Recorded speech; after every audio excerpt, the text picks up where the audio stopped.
What is up, guys, and welcome back to the Technical Fowl podcast. As always, joined by the three of us, I'm Jack Anderson. To my right is JP Pucylowski, and to my left is Sanders Oakley. How are we doing today, boys? Fantastic. Stayed up late last night watching the baseball game, which I heard you did not stay to the end of. I was barely watching it. I had a show going on my TV, and I had the game going on my computer muted and the show unmuted.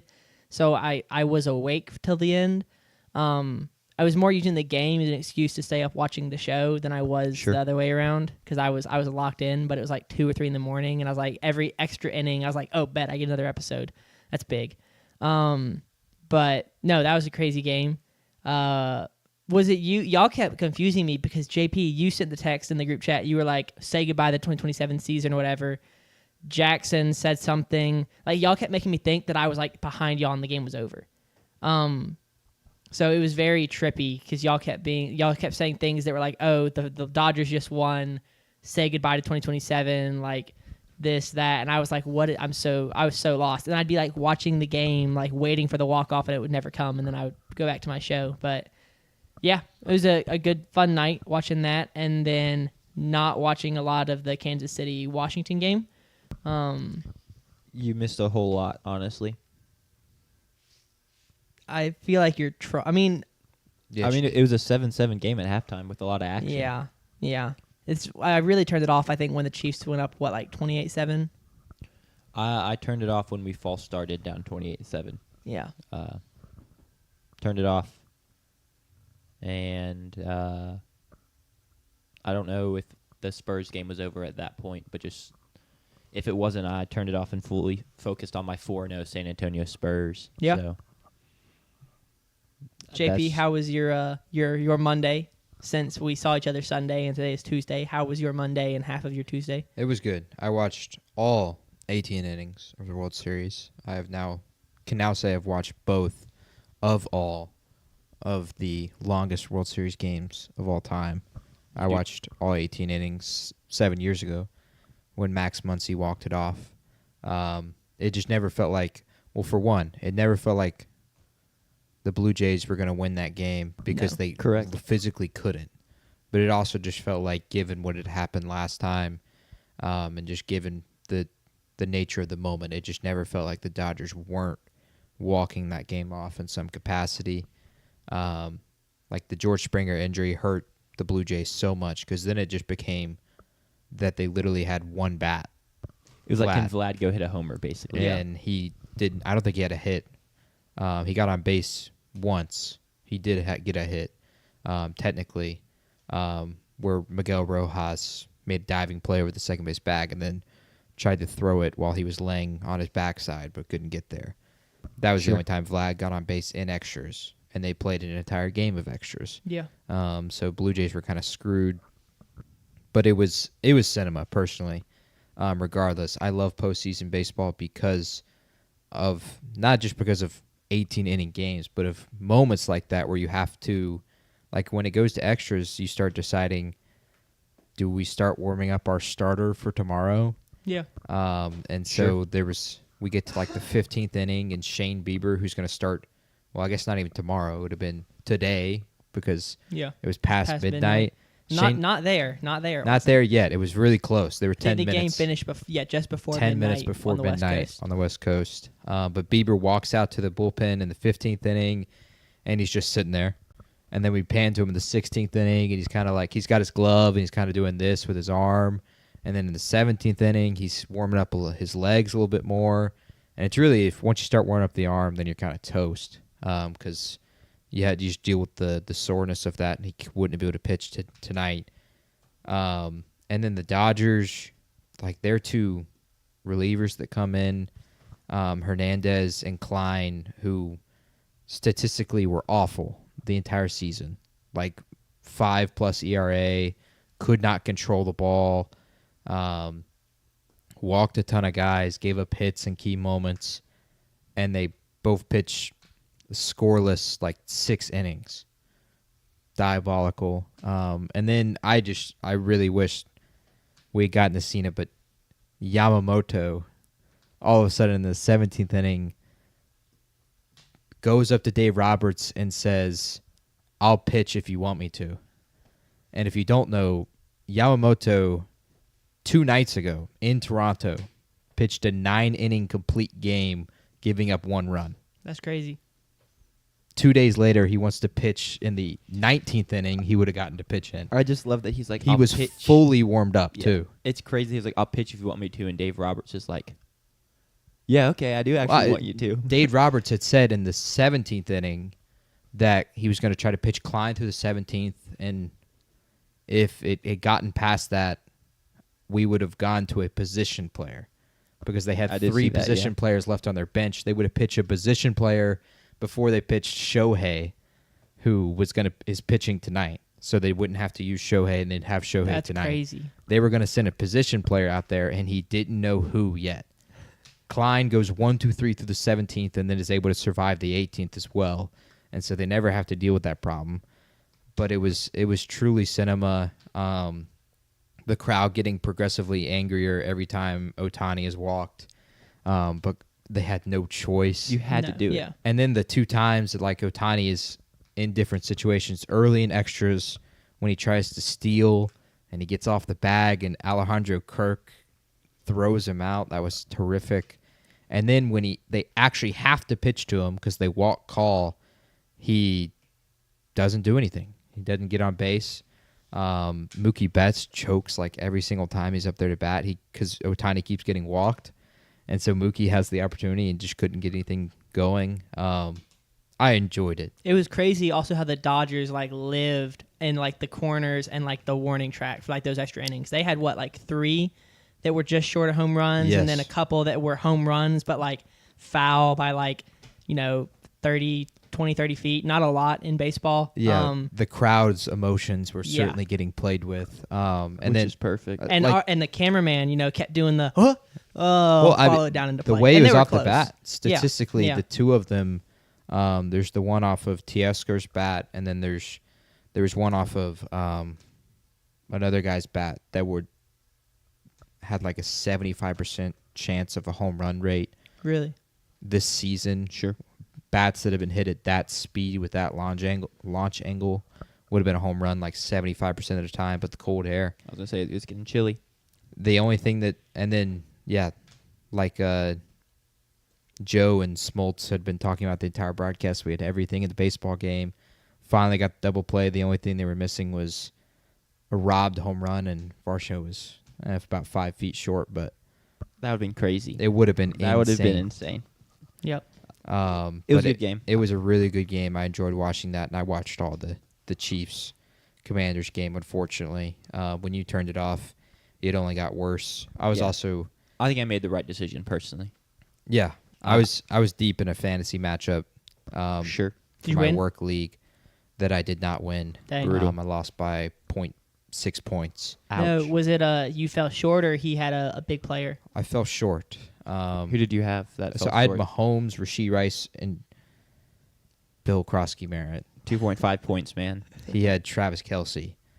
Of course, Kelce cooked. Rasheed Rice had the big touchdown, which gave me a chance late. But, yeah, Mahomes' 2 picks cost me. And then Rasheed didn't pick up enough yards on a screen pass on 3rd down. And then the first play for the Commanders on the under 2 minutes left when the game's basically over is a screen pass to Bill Krosky-Merritt, and it's knocked down by George Karlaftis. Brutal. I would have won if Tough. he just caught the ball. Yep. If the ball got to him. So, sadly, did not win that matchup, and I'm 4-4 Yeah.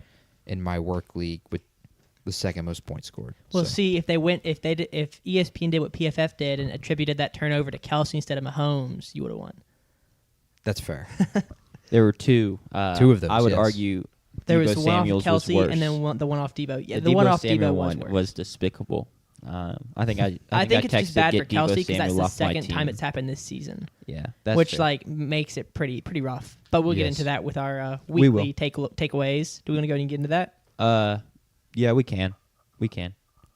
I wish I could have said it for the game, but Sleepy? sleepy. I'm in bed. Lights are all off. Lucy's asleep. Oh, that's and hard. so it's just like You're cooked. it's just over. Yeah. Like I'm not. I was I'm still not chilling staying in the up. living room. All the lights were on. Yep, same. I was at 11-10. I was going to start and play my playoff game with South Carolina in my now last few games with South Carolina because I have taken the Mississippi State head football coaching job. We need that. We needed it. I'm there to save them. Congrats. State over the last 3 years is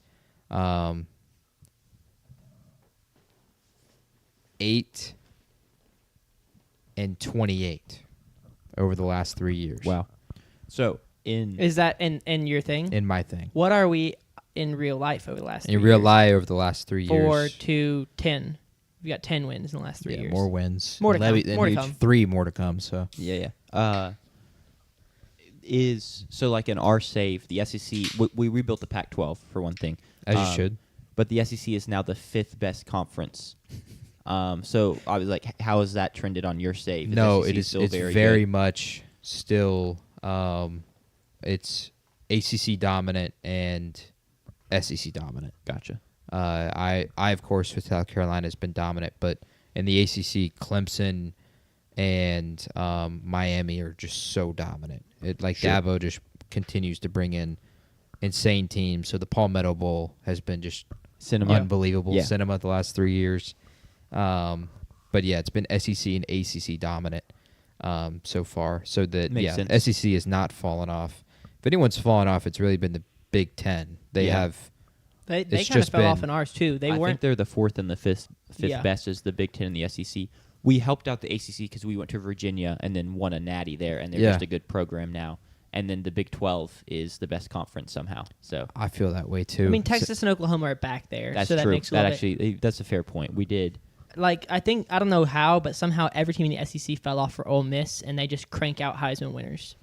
But they don't win it. Well, they did recently. They've not been winning stuff. They go 8-4 and just have and a still have winner. Heisman winners. Yeah. Like, So make it make sense. It's just favoritism if I've ever seen it. yeah, I did win the Heisman this year though with We my have wide not receiver. yet. Have not yet. It's on the list of things that we needs got to happen. second one It's year. hard because we don't play every game, and so you got to Yeah. have good games from the Yeah. sim, and then great games when we play.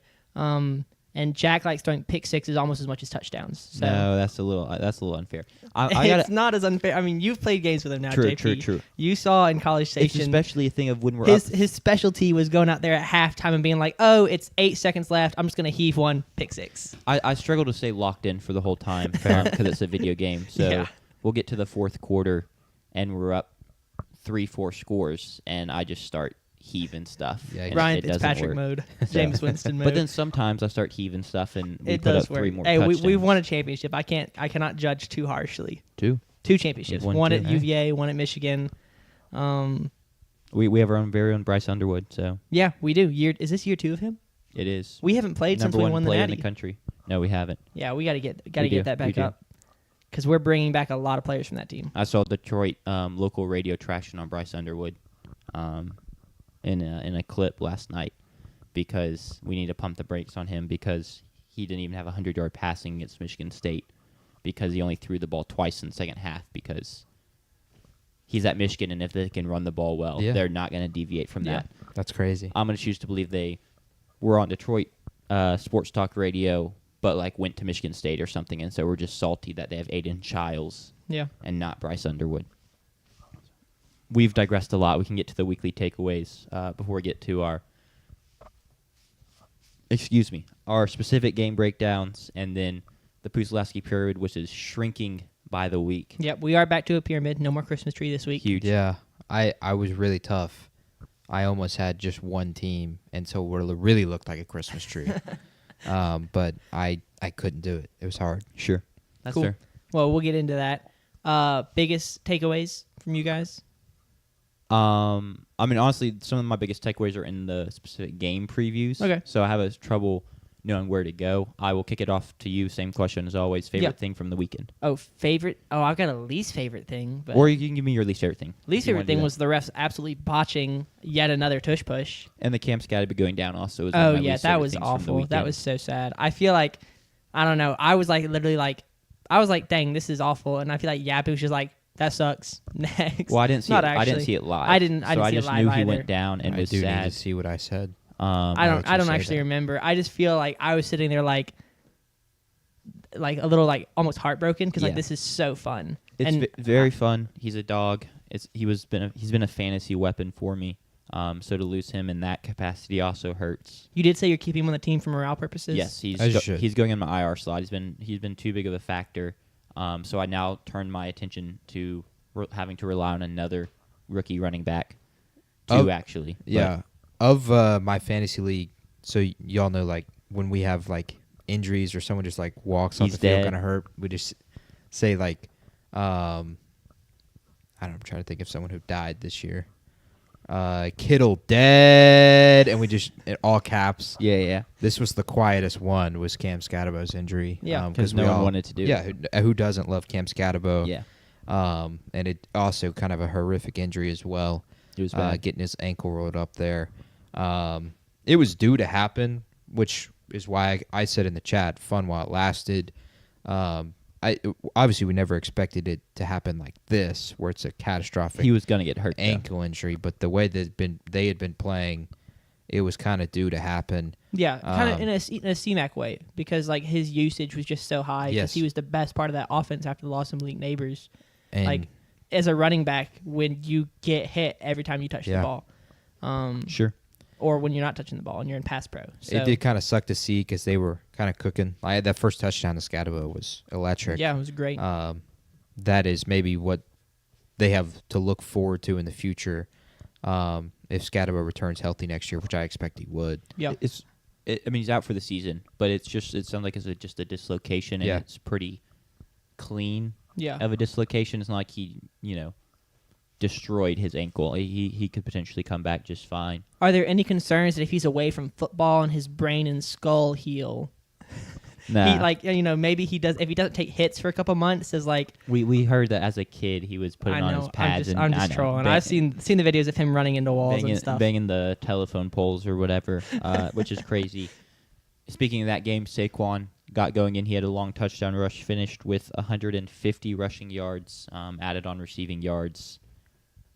I'm sure Eagles fans love to see that. As an Eagles hater, I did not love to see that. And also, I was playing Saquon in fantasy, so a lot of reasons I did not like seeing that. But as huge. a Saquon owner, I was finally happy to see Sure. that. Oh, I bet. Only 14 carries, too, so he didn't get a ton of production. Maybe an injury scare at the end. I don't think so. I think he's doing fine. And he sounded that way. In his post-game press conference, he was saying that someone had asked him a leading question of, did it feel like you had a weight taken off your shoulders? And he eventually said, yeah. Sure. So maybe this is something good for them going forward, that they got that going. But Hurts and Saquon have been Saquon finally got going, and then Hurts was dynamic without A.J. Brown. So maybe that's a story going forward. Jalen Hurts joins just two quarterbacks this century, so since the year 2000, to have 20 total touchdowns and less than 2 turnovers before November. That's crazy. You guys want to guess the 2 quarterbacks? They're all-time greats. Aaron Rodgers. Not Aaron Okay. Rodgers, surprisingly. Since when? What was the date again? Since Since 2000. 2000. One of them is still playing. One is still playing. Okay. Matthew Stafford. No. Joe Flacco. No. One is Less still, than 2 turnovers. One is still playing. Justin Herbert. No. Okay. Good try, though. Patrick Yeah, Mahomes. he had the- Has Patty done it? No. Dang, we're not cooking right now. I assume they are quarterbacks. We're not going to have. They are both quarterbacks. Okay, I didn't know if we had some running back. Did no. I'm just 20 not- total touchdowns from a running back, too, Yeah, before November. yeah. That'd That's be why I didn't think it was a running back. unbelievable. Has Lamar done it? Lamar Jackson. I was trying to think of someone In that one runs. of his MVP years, 2018. And then that there's another runs one. a little more, and so he's obviously the active one. So someone Dak? that retired. It's someone that has retired. It's someone who's retired. Also, I love Oh. Dak. I don't think I'd put Dak in like an all-time great. and not, Well, especially not from a oh, turnover. You said they were both all-time greats. Yes. Okay, Lamar's okay. an all-time great. Okay. The other one, Wait. Is Okay. it I'm Retired? gonna ask a question and then I'll give up. Is it someone that is a little more like makes a little less sense than Lamar? no. Okay, never mind then. Big Ben. No, I'll give you all the hint that it will just give you the answer. He was there in Philly on Sunday. I don't Wait. know who's there. Oh, like Tom Brady did. Tom it? Brady. Yeah. He was Okay. calling the Yeah, game. the fact we didn't throw out Tom, that's disrespectful. I apologize. Yeah, Tom. I thought about it, but I was like, that's just too easy. Low-hanging fruit. Yeah, Sure. it's just another statistic that Jalen Hurts joins. So again, another like no further questions point towards them. He has been exceptional. Sure. And he was again on Sunday, and without A.J. Brown, and maybe that's a story going forward. I feel very That they should confident he's trade. going to get traded. Trade deadline is a week from today. Okay. Sure. I can't wait to talk about that next week about Yeah. what goes down. Will it end? What time will it end? I think Like 4 4. Eastern. we So wanna when we record a start little- the show. Would we want to record? 4 Eastern, yeah. So we'll be chill. Yeah, 4 Eastern. So it would have been when we started the show today. Yeah. Perfect. We could do live reporting. We could just do the first 45 minutes or just us Yeah. sitting here breaking down I'll stuff. pick up my phone. What's that, Adam? Oh, yeah. I'll let him know. Other takeaway. Well, I'll give my favorite things from the week. Yes. I have 2. One is like not.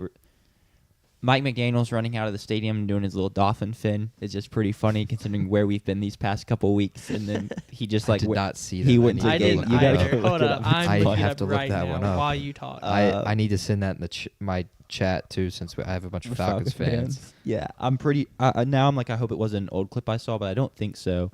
Yeah, here it is. Isn't that so good? Bro, what is he doing?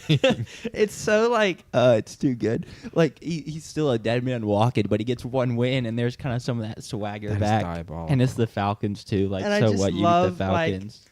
It's so It's so goofy. it's bro. not just the fact that he does it, but it's how he does it. It's just goofy too. It's so like just boom, puts the fins up. That was almost you, Sanders. almost. I mean, Yeah. I've got the water bottle and everything. Exactly. JP gave me to try and bribe me to be a Dolphins fan. So I narrowly. Man, what a I'm glad I How could share happy that I with am y'all. that I am a Dolphins fan and not a Chargers fan and not a Dolphins fan. I feared y'all had already seen that, but that came across I have my not Twitter seen feed, that. and it's quite good. And then I want to say a big thank you to the Buffalo Bills for curb stopping the Panthers. Yeah. Yeah, as they always do, according to JK. Yeah. You want to hear about this? This is pretty funny, JP. You'll appreciate this.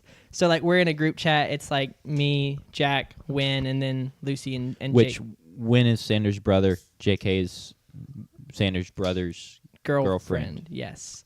And where I'm trying to remember where it was that it was said. Is it before this? Yes. So Win texted all of us. He's like, "Here's the dialogue I just had with JK." He goes, "Bills are beating up on the Panthers." And JK said, "Yeah, just beating up on another team like we always do." And Win said, "Always do?" She said, "We aren't going to talk about the past 2 weeks." So she is a Josh Allen and Bills fan. Very who does not optimistic watch the as show, well. but I may have to tell her that we mentioned her, or tell Win that we mentioned her. But a big Josh Allen and a big Bills fan who has a goldfish memory. Yeah. Because in her brain, the Bills always beat up on teams. But yeah, I mean, James Cook rushes for 216 yards. Yeah. And we get to pump the brakes on the Panthers a little bit. Yep. Which I don't know. We never should have picked up speed on the Panthers in the first place. I don't think I ever did. No, I don't think you I did. mean, I didn't. I'm Did just you saying, guys? Yeah. No, I'm just saying the general Oh yeah, public. I agree 100%. Because it just never needed to happen. So I was happy that the Bills took care of business there. I don't know if you have any other thoughts on that game. Not really, because it was a massacre. And then my boy Myles Garrett gets 5 sacks and sets a Browns franchise record. Yep. Has And anyone checked his it's- PFF grade? I'm sure it's great. Yeah, I'm sure it was I don't one of the know. best ever. Because even when he doesn't get sacks, it still has a pretty good PFF Yeah. grade. Yeah, Because his win rate, pass rush win rate, is just ridiculous. he joins no one. He's the first player ever to have 5 sacks in a game and lose the game by more than 3 points. Yeah. They Which- lost by 19. Yeah. I want to get your take on this because I was talking with a frequent viewer, Chromie, about this. So he's on the sideline, like, clearly pissed that they're losing and Yeah. they took him out of the game. And a lot of people were like, you got your money. This is your bed. Now lie in it. But in my eyes, it's like if I'm a Browns fan, yeah, sure, we paid him. And so, like, he's stuck here and he shouldn't, like, complain, like, ask out.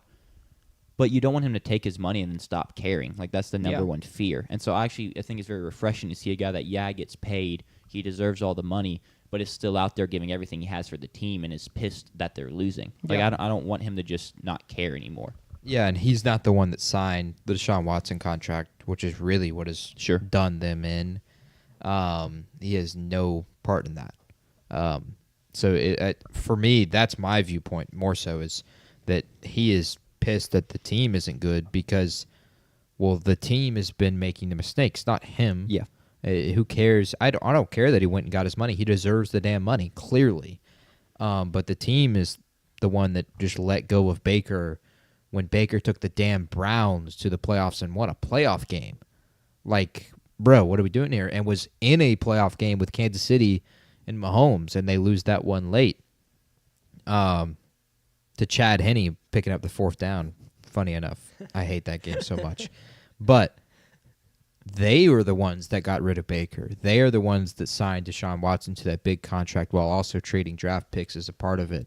Not Myles Garrett. So I have no issue with the way he is acting and his anger towards that moment. It's kind of like the Jets players. I have no necessarily issue with how they act because, well, just unfortunately they're part of a franchise that's poverty ridden. Yeah. Valid. The Chargers are back. I haven't given my best moment. Your best moment. give your best Apologies. moment. My I keep best trying moment. to move on, and y'all are still. No. We're going to yap about best moments for 20 minutes. My best moment is involving the poverty franchise that is the New York Jets. Oh boy. Winning 39-38, because that was one of my best picks of the week. And if you go back and watch that segment, I also said I'd heavily consider taking Jets money line. If you don't know, the trend was teams following a win on Thursday Night Football this year, which maybe in large part is due to the fact that Thursday Night Football is fake. Following a win, they were 1-5 straight up the following week. The only team to win after winning on Thursday Night Football was the Buffalo Bills, who beat the New Orleans Saints. The Bengals, of course, beat the Steelers, and I said take Jets plus 6.5. Of course, that covered, but maybe consider taking Jets money line. And the Jets win that one in dramatic fashion, 39-38. Justin Fields plays really well. Brees Hall was cooking the entire day. And now, unfortunately, that's a bad look for your Chargers that you were just about to bring up. They're going to lose to Tennessee, unfortunately, this weekend because they won on Thursday Night That'd Football. be brutal. It's just crazy. It's so counterintuitive, too, because you would think any team that plays on Thursday Night Football should have a leg up the next Sunday because they get those extra 3 days of rest. They don't know what to do. They can't. And stay they got locked the in. win. They got the momentum. Yeah, of like that. it makes no sense. A very weird stat that you have discovered. But yeah, Jets get a win. The Bengals continue to just absolutely stuff the ball down Jamar Chase's throat. 12 receptions, 91 yards. But I mean, Joe Flacco's doing what he's supposed to do. no, he is. It is absolutely what he needs to be doing. You put up 38 points. The defense just doesn't give you anything. Yeah. Yeah, they would say the same thing about Joe Burrow. So Yep. Correct. sadly, that is the nature of the Bengals. Yep. This honestly was kind of the day of, or the slate, the weekend of blowouts, not close games. The Spurs were playing Sunday afternoon, so I had the Spurs on and was focusing on that more than any 12 o'clock game, though I did have, the multi-view up on the TV and the Spurs on the laptop. But yeah, just a lot of blowouts, because even Thursday night, Chargers take care of business pretty easily. Minnesota doesn't have anything going for him, and now Carson Wentz is getting season-ending shoulder surgery because he tore his labrum And has played been through it. playing through it for the past Insane. 2+ weeks, 2 weeks and change. So you have that. We already talked about the Bills-Panthers blowout. The Jets-Bengals was the only one-score game Yep. of the weekend. That's the perfect way of putting them. And Indiana won very easily. Tampa Bay took care of your Saints, which is what you needed to happen because the Tampa Bay didn't really take care of the Saints. The Saints took care of themselves Yes. in that game. It's not like Baker had a special game, 23-3. But Spencer Rattler is bad enough that it's Tyler Shuck time. And I know that's what you've been waiting for, so I don't know if you want to speak on that any.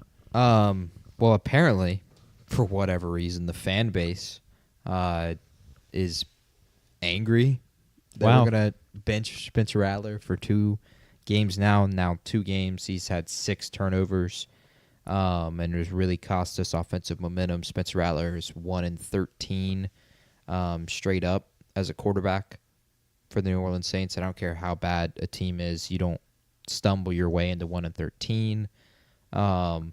Shuck came in and people make a big deal about his interception that he threw. And if you don't know, go look up what happened on that play. He literally hits Chris Olave in the hands. Olave drops the ball, bounces off his knee, and the Bucs have a pick. But people are saying free Spencer Rattler. People are saying, what did Spencer Rattler do? He had 6 Turn the ball over in 2 weeks. Some people are saying, which I don't necessarily disagree with, maybe Spencer Rattler is due to be a low-end starter or a high-end backup for the future. And I know Jack asked me about that on Sunday. I would love to keep Spencer Rattler for the foreseeable future. But the ultimate takeaway has to be that this was due to happen unless Spencer did what I at least expected, which was the Saints were going to be good and win games. And we were in games, especially early on this season. But from there, we have not been. And we have not been good enough offensively with the weapons that we have in Kellen Moore. And I think for me, that falls on the quarterback and the quarterback's capabilities. Sure. So now we get to see Tyler Shuck and see that experiment play out. But I'm very happy that the Rattler experiment is over because I just wanted to get at least to this point if we were going to be bad. Yeah, no, that makes sense. It's weird, too, because it's so strange to see a fan base not want their rookie quarterback to play. And I think that speaks to the strangeness of the situation being Tyler Shuck is older. Yeah. And most Saints fans, or not most, I guess, anymore, because it sounds like a fair portion of them want to go Spencer Rattler still. But a lot of them have kind of never bought into Tyler Shuck because, we're drafting a quarterback next year. Yeah. So he doesn't really matter. So there's not really any buy-in to, see what you have there. And he's older and injury-prone. And then also, Spencer Rattler is the guy, and he's not a rookie. But coming into the year, he was somewhat of an unknown still, so there was still excitement there. But, yeah, it's just so strange to see a team not, or a fan base not be excited for their rookie quarterback to finally start. When do you see that? I think in part, and also you could speak more to this as a Saints fan, JP, no Saints wanted to draft him, I think is a part of it. Do you think? Yeah. And so, in the first round, you get an offensive lineman, right? Did y'all get Kelvin Banks? Kelvin Banks, who's been awesome. Yeah, and that was a needed assistance. Agreed. But I do think that, Saints fans, a lot of them probably weren't as high on the team expecting them to win like you were. So there was some delusion, but not to the Panthers level of delusion. Yeah. And so some of the more realistic Saints fans might have been like, "Oh, we need why did we waste this pick on a quarterback who we could have gotten in the 4th or 5th round probably?" Yeah, because clearly.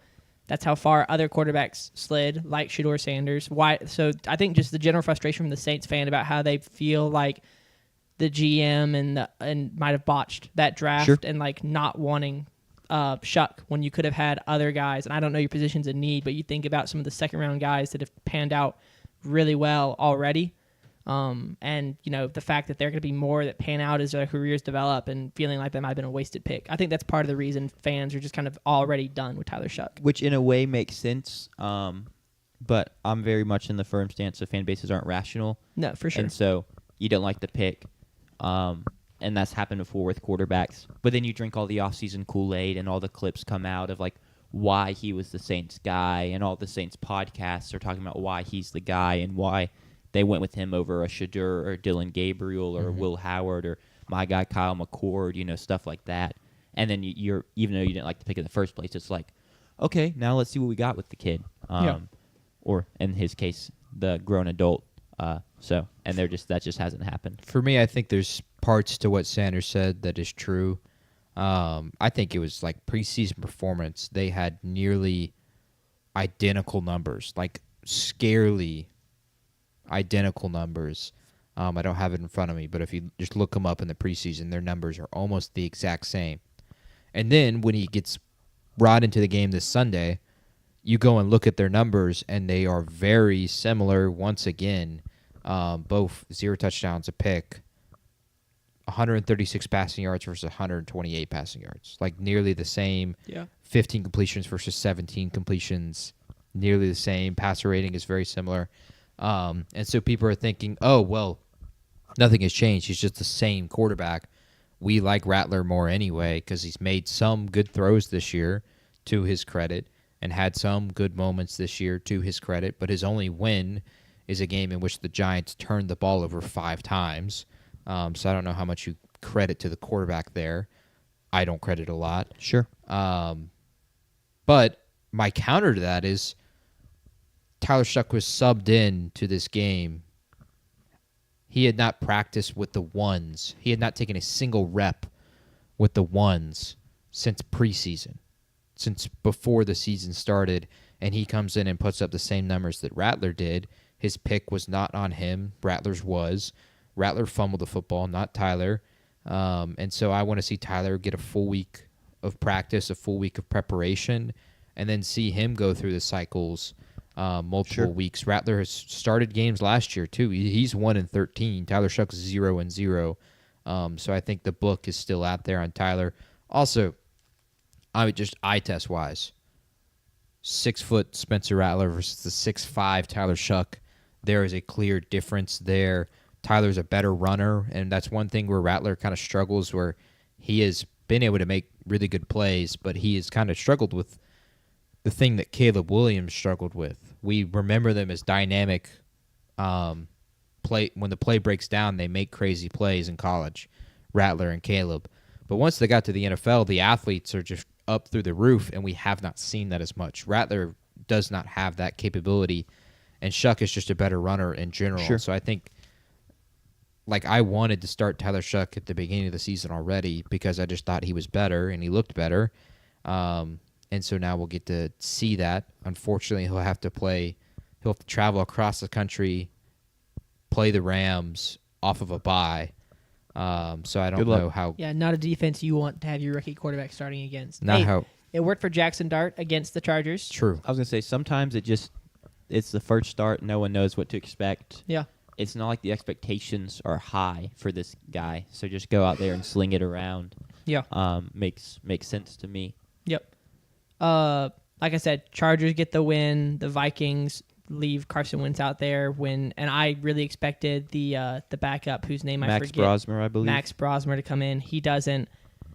There's not a whole lot to take away from that game. That was kind of what I wanted, was to go 1-1 between the Colts and the Vikings. Can you not take away Max Brosmer got 8 throws in, the offensive production at least?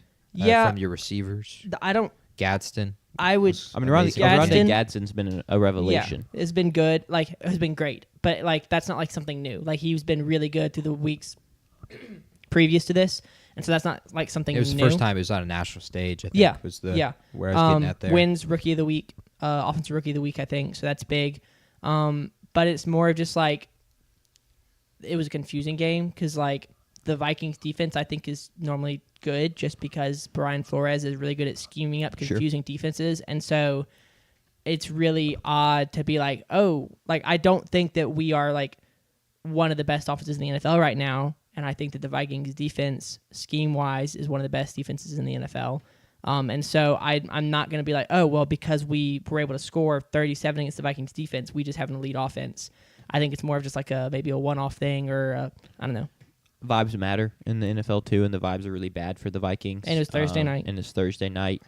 I love this game for the Chargers simply because one of their biggest issues this year has been dominating a game, even just score-wise. Yeah. Even the Raiders game, it's how in the world is this Raiders team still in this game? How are we kind of sweating this out in the fourth quarter? Yeah. And you went and won by 20 or 27, excuse me. So you went and put the game away and dominated a team that isn't playing well right now, and you should do that too. Yep. So that's a big deal, at least in that light, in my opinion. Yeah, I wanted to go 1-1 the past 2 weeks, and we went 1-1, so that's big. I can speak. Joe Alt being back changes Massive. the game absolutely. So it was a big. It was a great Thursday night, but I'm not Sure. excited. You should be Super Bowl. Yeah, here we no, come. it's I get it. playoffs. You're losing on Sunday, sadly, or at least Tennessee's covering the spread. Sure. In terms of the Monday night game, we've touched on it a little bit. It's time to sell if you're the Commanders, in my opinion. Wow. Because I believe you're 3-5 right now, if I'm remembering correctly. The next 2 games coming up, Seahawks and Lions. Tough. So you don't really love that. The injuries are just too much right now. Jaden Daniels should be back next week. I just don't even know if that matters. It's too big of a hole.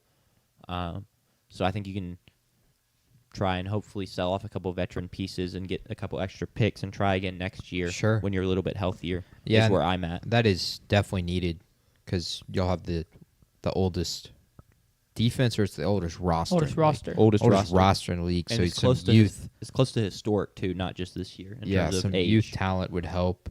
And it's just been a tough injury season. Austin Eckler popping his Achilles. Debo and Terry McLaurin have dealt with injuries pretty much the entire year. Of course, Jaden. Yeah. So your offensive that was dynamic last year has been hindered by injuries, and they're not going to get healthier. They're just going to get more used to playing with the injury. Yeah. I think more so. And I think in Jaden's case, you don't want him to suffer anything catastrophic. So I don't disagree with that. I think It's shocking to say that after 8 weeks. I agree completely. Like, I didn't expect us to be here. And I think talking about the preview, the thing I was so adamant about was if you have Jaden Daniels, there's a chance. And the reality is we've not had him for half our games. And so kind of the X factor of this team hasn't been there. And Marcus Mariota is a fine backup, but the talent's not there for him to go win games as a backup. He did win one as the backup. Shout out the Raiders. Yeah. But yeah, it's just not. And then I've honestly not been impressed with Kingsbury's play calling either. And I think the coaching staff and front office of this team has been pretty clear that they're not panicked and not going to try and rush and force a year of contending when it's not really there, with how patient we've been with Jaden Daniels' injury and other injuries. Yeah. We're kind of fine to sit back and try again next year. Yeah, and those guys you're talking about moving are probably not going to be impactful on a team next year. I mean, they've already struggled to stay healthy this year. So are you talking about like moving guys like Wagner, Lattimore, Tunsil? Lattimore's going to be hard to move. Lattimore's Bobby going to be hard to Wagner. move. Bobby Wagner is going to be hard to move as well.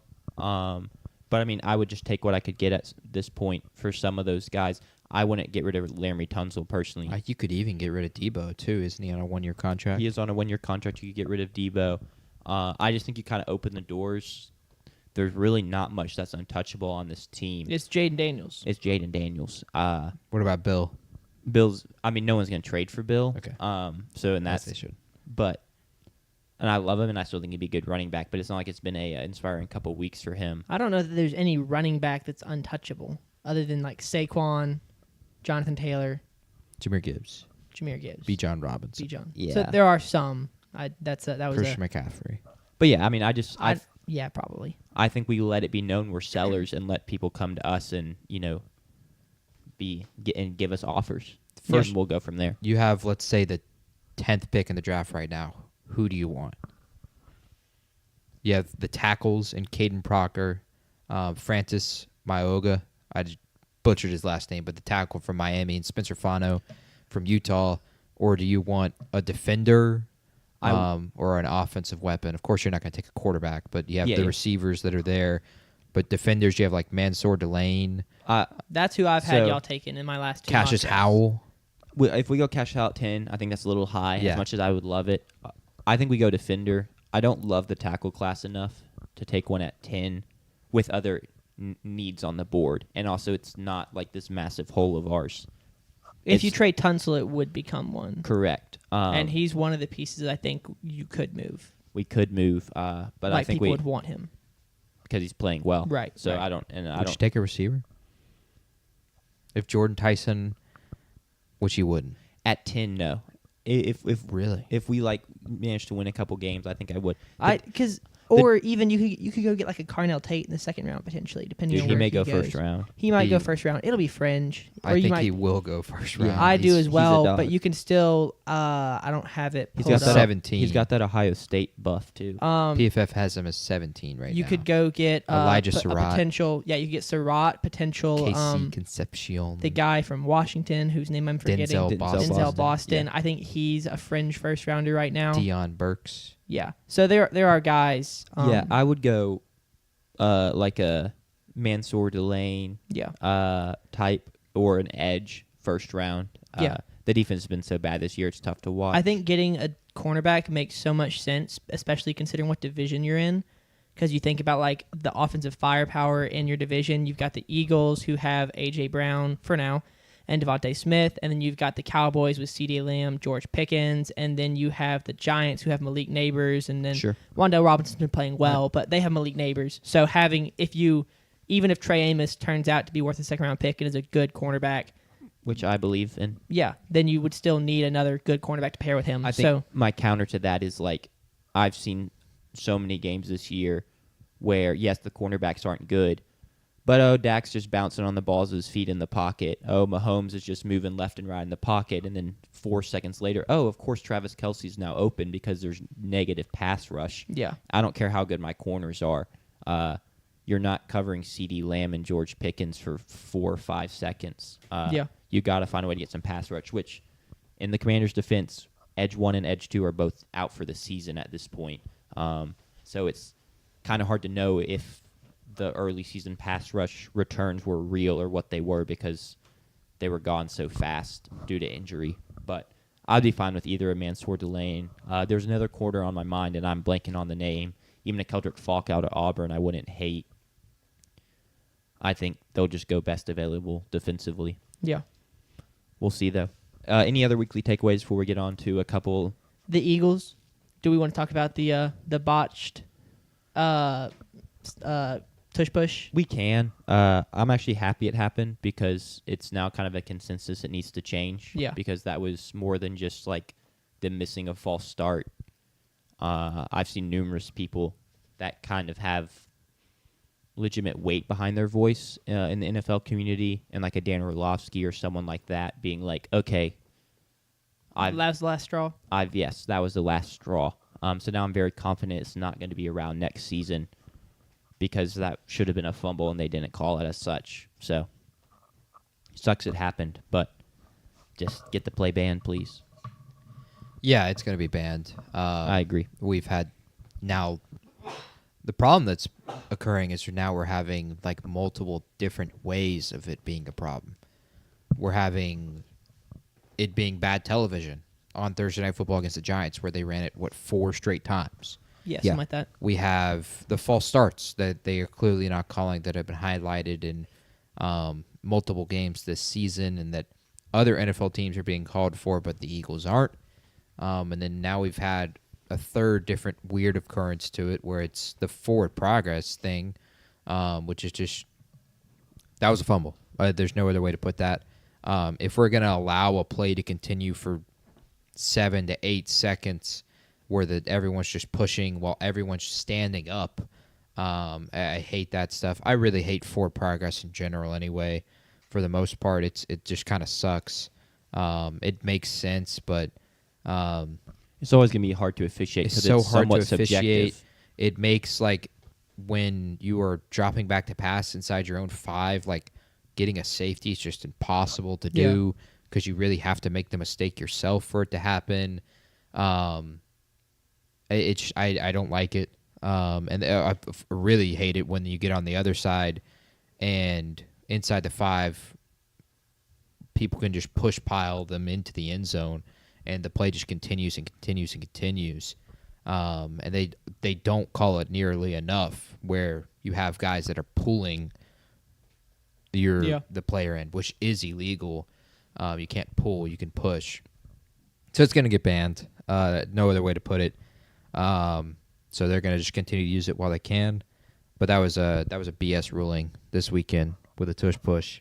And I hated to see that. Sure. I don't really have anything else weekly takeaway wise. If we want to get to, I've got the 2 things that I sent in. That's what I was going to get to next. Yeah. The Circle of Parity was completed this weekend when Congrats. Buffalo defeated the Carolina Panthers, and when the Jets defeated the Bengals. Since the Jets didn't have a win, there was no way to complete the Circle of Parity. So they defeated the Bengals, and now we have completed the Circle of Parity.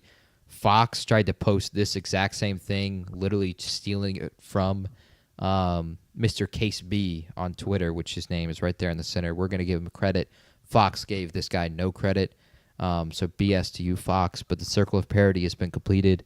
It follows clockwise order. You can go clockwise order. Every team has beaten somebody. So you can say the Jets are better than every team in the league.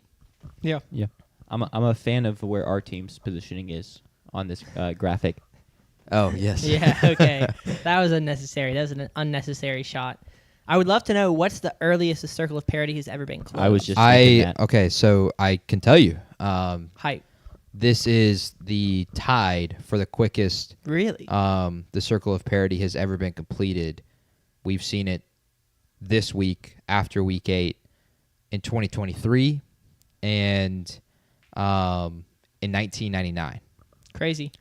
Mr. Case B is only gone as far back as 1999 right now in terms of looking to see it being completed. This is the second, or this is tied for the fastest with 1999 and 2023. Yeah. That's so cool. there's your stat on that. I'm glad you had that ready because that was not a plan. Like, oh, let's ask JP this question. No, That was just I a had that. genuine, like, oh, I wonder what the fast. And then your other. He was dialed. Your other. You want The this other one is, so this is the current playoff picture right now, and I want us, going forward, every single week, we're going to have the new playoff picture. At this point, I want each of us to pick who we would pick through the playoffs with this playoff Okay. picture. So we'll start with Sanders, and Sanders, you'll pick, of course, each of the wild card games, and we'll, with the correct seeding, we'll go through in there. And I want us to like kind of record who we have winning the Super Bowl and who's in the Super Bowl each week as we go forward through the season. Okay. This is something that I used to do on my Instagram story back in high school. Every week I'd have this playoff picture graphic, and I would pick who I had winning the Super Bowl each week, and then I track it at the bottom. It was really cool. So we're just picking Super Bowl and Super Bowl runner-up? I would pick, you're going to pick each game. I want you to pick each game and just walk through it really fast. Okay. Don't have to give deep details. Get to your Super Bowl, pick your Super Bowl winner, and we'll record who you had in the Super Bowl and who you had winning Okay. for each week. And I will need to create some kind of page for that. But Yeah. that is the gist of this with their current playoff picture. And we can start with you, or we can start with Jack. No, I got it. If you I want got to it. put I it in graphic form better up there on the screen. You want me to put? I've got the picture. It just covers up like. Move it to the left since you're going to be talking first. All and right. we'll start with that. So this is Sanders. Yeah. Picking So the playoff picture Chiefs right now. at Patriots. Rashee Rice coming back has impressed me a lot. I will trust Patrick Mahomes and that Chiefs offense to get the job done in Foxborough. Okay. Win that game. Chargers, Broncos. Chargers at Broncos. I have to pick my Chargers. Chargers fan. They got are the your jersey on Broncos, the, too. I was though. about to say, those are your two favorite teams in the NFL. Yeah, low key right now, yes, they are. I'm a Chargers fan, and I picked the Broncos to win the AFC West at one point, and then changed my pick to the Chiefs. It's in a TikTok, though. It's in a TikTok, so when they win it, I will be reposting that everywhere. Mm-hmm. Bills at Steelers. That's it. I was about to say I'm going to take quarterback play, but Aaron Rodgers is playing well and has been a fantastic quarterback and is having a good season. I have a stat on that. So he is one of 5 quarterbacks this year with at least 4 starts to not throw for 250 yards. Those 5 quarterbacks are him, Spencer Rattler, Kyler Murray, and Dylan Gabriel is one of them, and then one other quarterback who's not good. Do you know his touchdown intercept? Like not His that. touchdown interception ratio has been good. Yeah. He just they haven't got the volume in the passing game. Yeah. He threw for 249 yards, I will say, against the Bengals in his best game of the season. Yeah. He's got not the 5 problem. interceptions. He's not the problem. Their defense has definitely been the problem. And But they you're gonna don't have. They've got DK Metcalf and like 3 or 4 tight ends. Yeah. So I will take the Bills. I think that Okay. they've got better weapons for Josh Allen to work with than I think Aaron Rodgers has to work All right, with. we'll continue in the AFC then. So you've picked all of the road teams in the wild card round. Oh, That wow. means Kansas City will go to Indianapolis to play the Colts, and you have the Chargers at the Bills. I'll go Colts. Okay? Because if those teams played right now, I think the Colts are hot enough. We'll see that matchup in 3 weeks in Yeah. Arrowhead. I think the Colts are hot enough right now that where they would win that game. Okay. I don't know. Like now, if you ask me again in 10 weeks, if they met in the playoffs, it might be a different case. The Chiefs might have Playoffs continued. started right now. Is Yeah, the premise I'd of pick this. the Colts to win that game. Okay. And then if the Chargers went to Buffalo, I would pick Buffalo. I would pick Josh Allen to not. I would pick Justin Herbert to throw an interception or two that would end up losing in that game. Okay. I don't think the defense is playing well enough right now to stop Josh Allen. I know they held the Vikings to 10 points, but Carson Wentz is playing with injuries, and that Vikings offense has not looked great with JJ or Carson at quarterback. So I would pick Buffalo to win that game. Buffalo goes to Indianapolis for the AFC Championship. Who do you have? I think Indianapolis. Okay. Once again, in my opinion, you have to go with what team is playing really, really well. And right now that's Indianapolis. And it's home field advantage, and that does matter because Indianapolis is not it's not going to be Los Angeles Chargers, Los Angeles Rams home field advantage. It's a true Lucas Oil is going to be full of blue. The Loud House is what they call it. This is our Colts. Yeah, they'll probably have that Pat pumping McAfee. through. Exactly, like the everything Colts going there. Like Indianapolis cares about football, and it helps that they did not move that team like 5 years ago to a new city and trying to create a new fan base. So that will be a true home field advantage. So I got the Colts in the Super Bowl. All right, and then on the NFC side, let's do it. I'll take the Eagles. Okay. I think the 49ers have been dealt a really tough hand with injuries. I think the quarterback thing is just weird, and I don't know how they're like going to try and get the best out of that offense, whether you go with the quarterback who's playing well right now in Mac Jones or you play with the quarterback that you gave the contract in Brock Purdy and hope that he can live up to that contract and earn that contract. And then, so I'll take the Eagles. Rams at Buccaneers. I think I'll take an upset here. I'm going to take the Buccaneers. I'm sorry, because if it gets down to a 2-minute situation, I trust Baker Mayfield to continue to get the job done. Puka, if the playoffs started right now, would be coming back from an ankle injury, so he would not be at 100%. And that might be a little like a workaround that a hack or a cheat. But Puka right now is coming back from an injury. Did not play last week. I think warmed up. Maybe. Did he warm up? No, he did not warm up. Okay. I might be getting... They were on bye this past week. That's right. And then he didn't play 2 weeks ago. Okay. Yes. So, no, he didn't play on bye. My mistake. But I will take Baker. But also if I do that, then the Bucs are also dealing with injury. No, I'm going to stick with Baker. I'll stick with Baker here. Home field. I'll stick with Baker. Okay. Lions at Seahawks. Mm-hmm. That game would be cinema. That game would be electric. I'll go Seahawks. I think JSN is playing really well right now. I think that defense is playing really well right now. And I feel like the Lions, we've talked about this. What do you call them? Front runners. You call them front runner teams where they only win games, or they struggle to win games where they don't just dominate. If they come out and they can dominate a team and get up early, it's going to be nearly impossible for that team to catch up. I don't think they're going to be able to do that at Seattle. I think Seattle will be able to hang with them, and then... I don't know. Seattle doesn't really win at home. Also true. That's crazy. I guess it's a different Seattle home field advantage than it used to be. But I'll take Seattle to win that game. So I've got Seattle at Green Bay, Tampa Bay at Philadelphia. Pick the 3 home teams on the NFC side. Yeah. I have to pick the 3 road on the AFC. I'll pick Green Bay to beat Seattle. Okay. I'll pick Tampa Bay to upset Philadelphia. They were really close earlier in the regular season.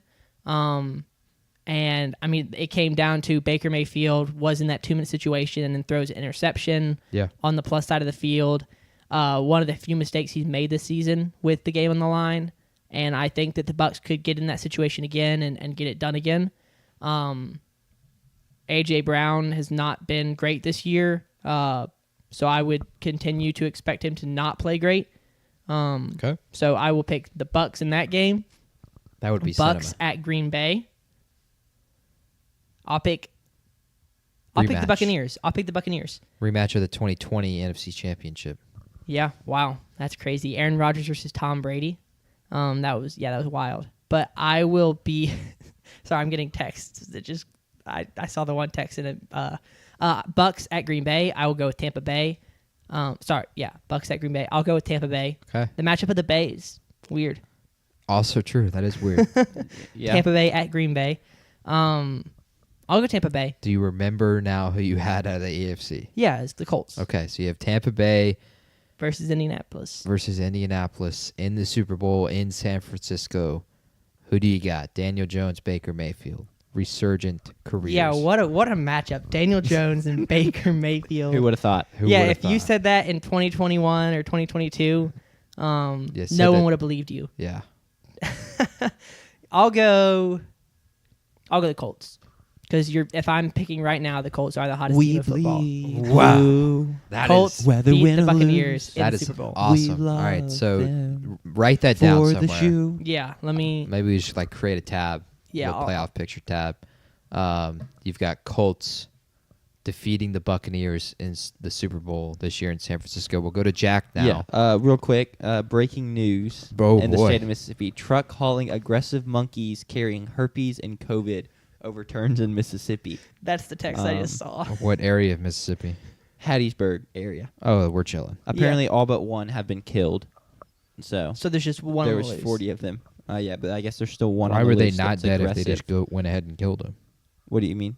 The monkeys. They were live monkeys Yeah, I'm sure Yeah, they killed why, them. Why were they transporting them? from Tulane to Florida, some facility in Florida, I guess, for testing. Okay. And then the just- truck overturned, and they got out. And the instructions have been, if they leave the crash site, they're supposed to get killed.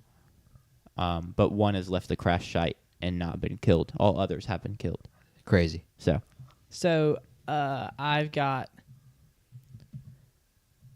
Colts. Jack, we'll start with you. Yes. We'll start in the AFC side as well. Yeah.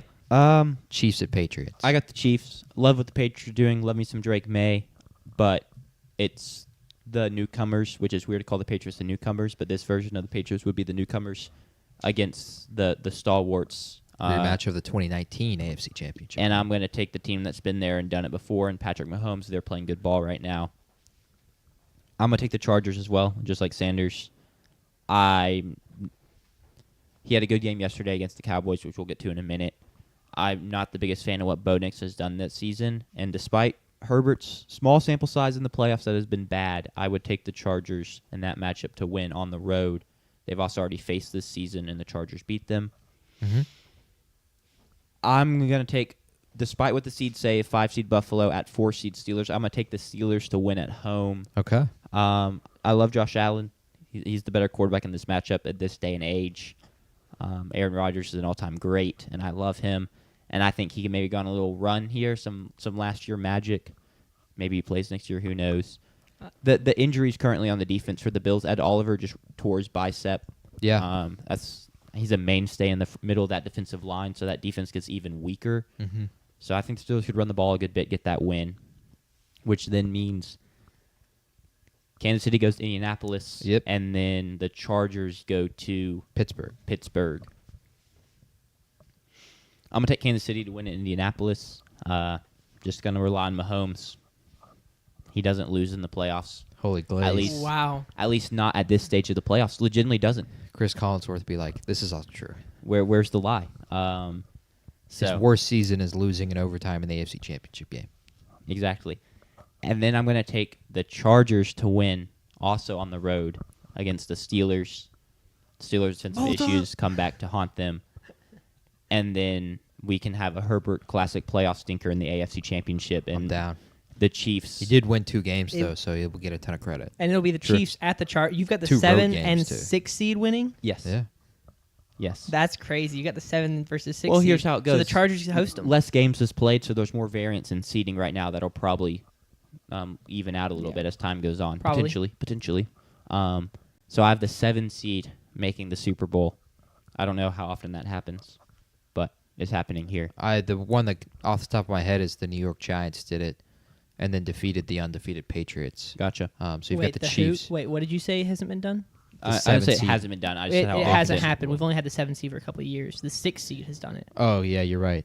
But the 7 seed, this is only year 4 of the 7 the 7 seed hasn't won a game yet, if I'm not mistaken. I think that's right. I don't even know if they've Mahomes- had one in single digits. I Mahomes think they get- relishes this opportunity to Yeah. I was thinking 6 seed. Good correction. there. set more historical playoff success. Yes, that This would is be- not a hot take. I don't think the Chiefs are going to be the 7 seed come the actual postseason. But Me we're not either. talking about that. We're just Uh-huh. doing today. I got caught up in the future versus today. Yeah, it's a hot take to have the opposite. So NFC now, you pick Yes. the Chiefs in the Super Bowl. NFC, I'm gonna take the Eagles 49ers, I don't think will make the playoffs. I know it's a right now thing, but right now they're also just very injured, and there are a ton of long-term injuries. So you're not getting Fred Warner back. George Kittle's banged up. We'll see what happens. Christian McCaffrey's healthy right now. He can probably put up some points, but I'll take the Eagles. Ayuk wouldn't be playing right now, I don't think, or is he back? He's not back yet. Yeah, so he wouldn't be playing if the playoffs started today. Yeah. I don't think it's going to be anything when he returns anyway. Yeah. I'm going to take the Rams to win on the road against the Buccaneers. Bucs are pretty injured right now. I love the season Matt Stafford's having. Devontae Adams been a good weapon. Yeah. Maybe Puka wouldn't be 100%, but he'd be back, and then it's a solid defense there. So give me the Rams. Okay. And then I'll take the Seahawks to win at home. I know I made the joke about them not being good at home, but it's going to be a cold weather game. I think their run game can get going, and it's a hard game for the Lions to front run in like we were talking about earlier. Yeah. The Seahawks are just playing really good ball right now. So I think they could win, and I wonder what the conversation around the Lions would be if they had a first-round playoff exit. Again. Yeah, Exactly. Another one. But that's not the point of this Actually, exercise. not again. It'd be They lost one in the and done. second. Yes, second. Yeah. They lost in the Divisional divisional round. Yes, because they were the 1 seed. And that means it's Packers versus Rams. Yes. And then Eagles versus Seahawks. Yes. For Packers versus Rams, the Rams have to go to Lambeau.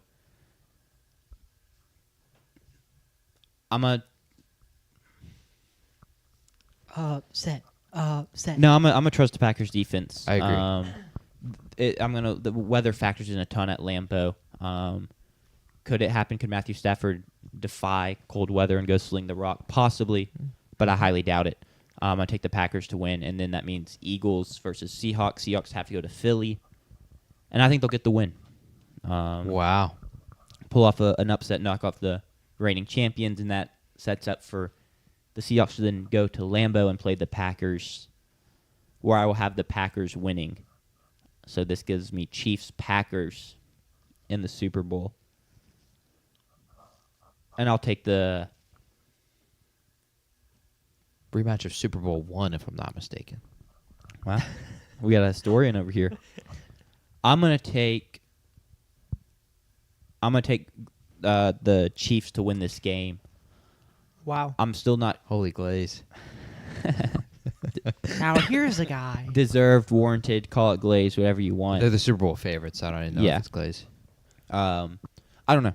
I love the Packers defense. The offense was good last night, but it low-key seems like if they can get Tucker Kraft going, Yeah. the offense has a hard time. It's great Tucker Craft value. And it is great Tucker Kraft value. He's a great player. But I just would have liked to seen a little more from that offense up to this point in the season. Sure. They could turn it around, but that's not the point of this exercise. It's right here, right now. So give me the Chiefs to win. All right, so he's got Chiefs over Packers. Yep. Also, apparently, my dad just texted me and said, "Well done, Sanders, avoiding the phrase which shall not be used." So apparently, when I was talking about the Chiefs, who are the 7th seed, and the Chargers, who are the 6th seed, playing the AFC Championship, I almost said it, but I did not. Good Oh, job. okay. Proud of you. Wow, Proud of you. your dad is on that too. Yeah. Look at that. Yeah, there he's locked in. I am not Okay. locked He in. has a high school son. True. He's got to be locked Not just in. any high school son. Yeah. Harris Oakley. Exactly. Yeah, the infamous. Um, So you had He has the Chiefs, Chiefs. over the Green Bay Packers. So both of y'all have picked an AFC Super Bowl champion. And now we'll get on to me. hold up. I You're have gonna a have to move the- prediction. Oh, you have a prediction. I have a prediction for who you're gonna win or who you're gonna have winning. I genuinely think, Jack, that he might have the Seahawks win it all. I mean, that's the team he has top of the pyramid, meaning he Yeah. thinks they're the best team right now. Yeah. So that's my prediction. JP, let me move this photo over so Yes, we can see please. you as you talk, and walk us through your playoffs if they started today. I put my clothes back on. I was naked for the entirety of that segment. And you would never know. If you're listening on podcast, that's a lie. And for context, we had the playoff picture covering up me for the past 15 minutes. Now I am uncovered, but recovered. Again, piggyback on that joke. AFC, Kansas City goes to New England. A 7 seed has never defeated a 2 seed in the 4 years of it happening. They've also never been in single digits. Did you confirm that, or were you just going off what I I'm said? pretty sure that's correct. Okay, because I As a said football that, and I didn't historian. want you to just start respouting what I thought was true as fact. I'm pretty sure that's right. The Chiefs will make it the first time it's ever been a one-score game because that's what they do. That game would be electric to see. Kansas City as a 7 seed going to Foxborough, Drake May and Mike Vrabel. But give me Kansas City to win that game, 7 seed over the 2 seed. Chargers, Broncos, I think y'all both picked this game wrong. I think the Broncos... We Go also have a correction. The Packers won. You're right. We don't remember that game, though. That Yeah, game never true. happened. That game didn't happen. So that's a lie anyway.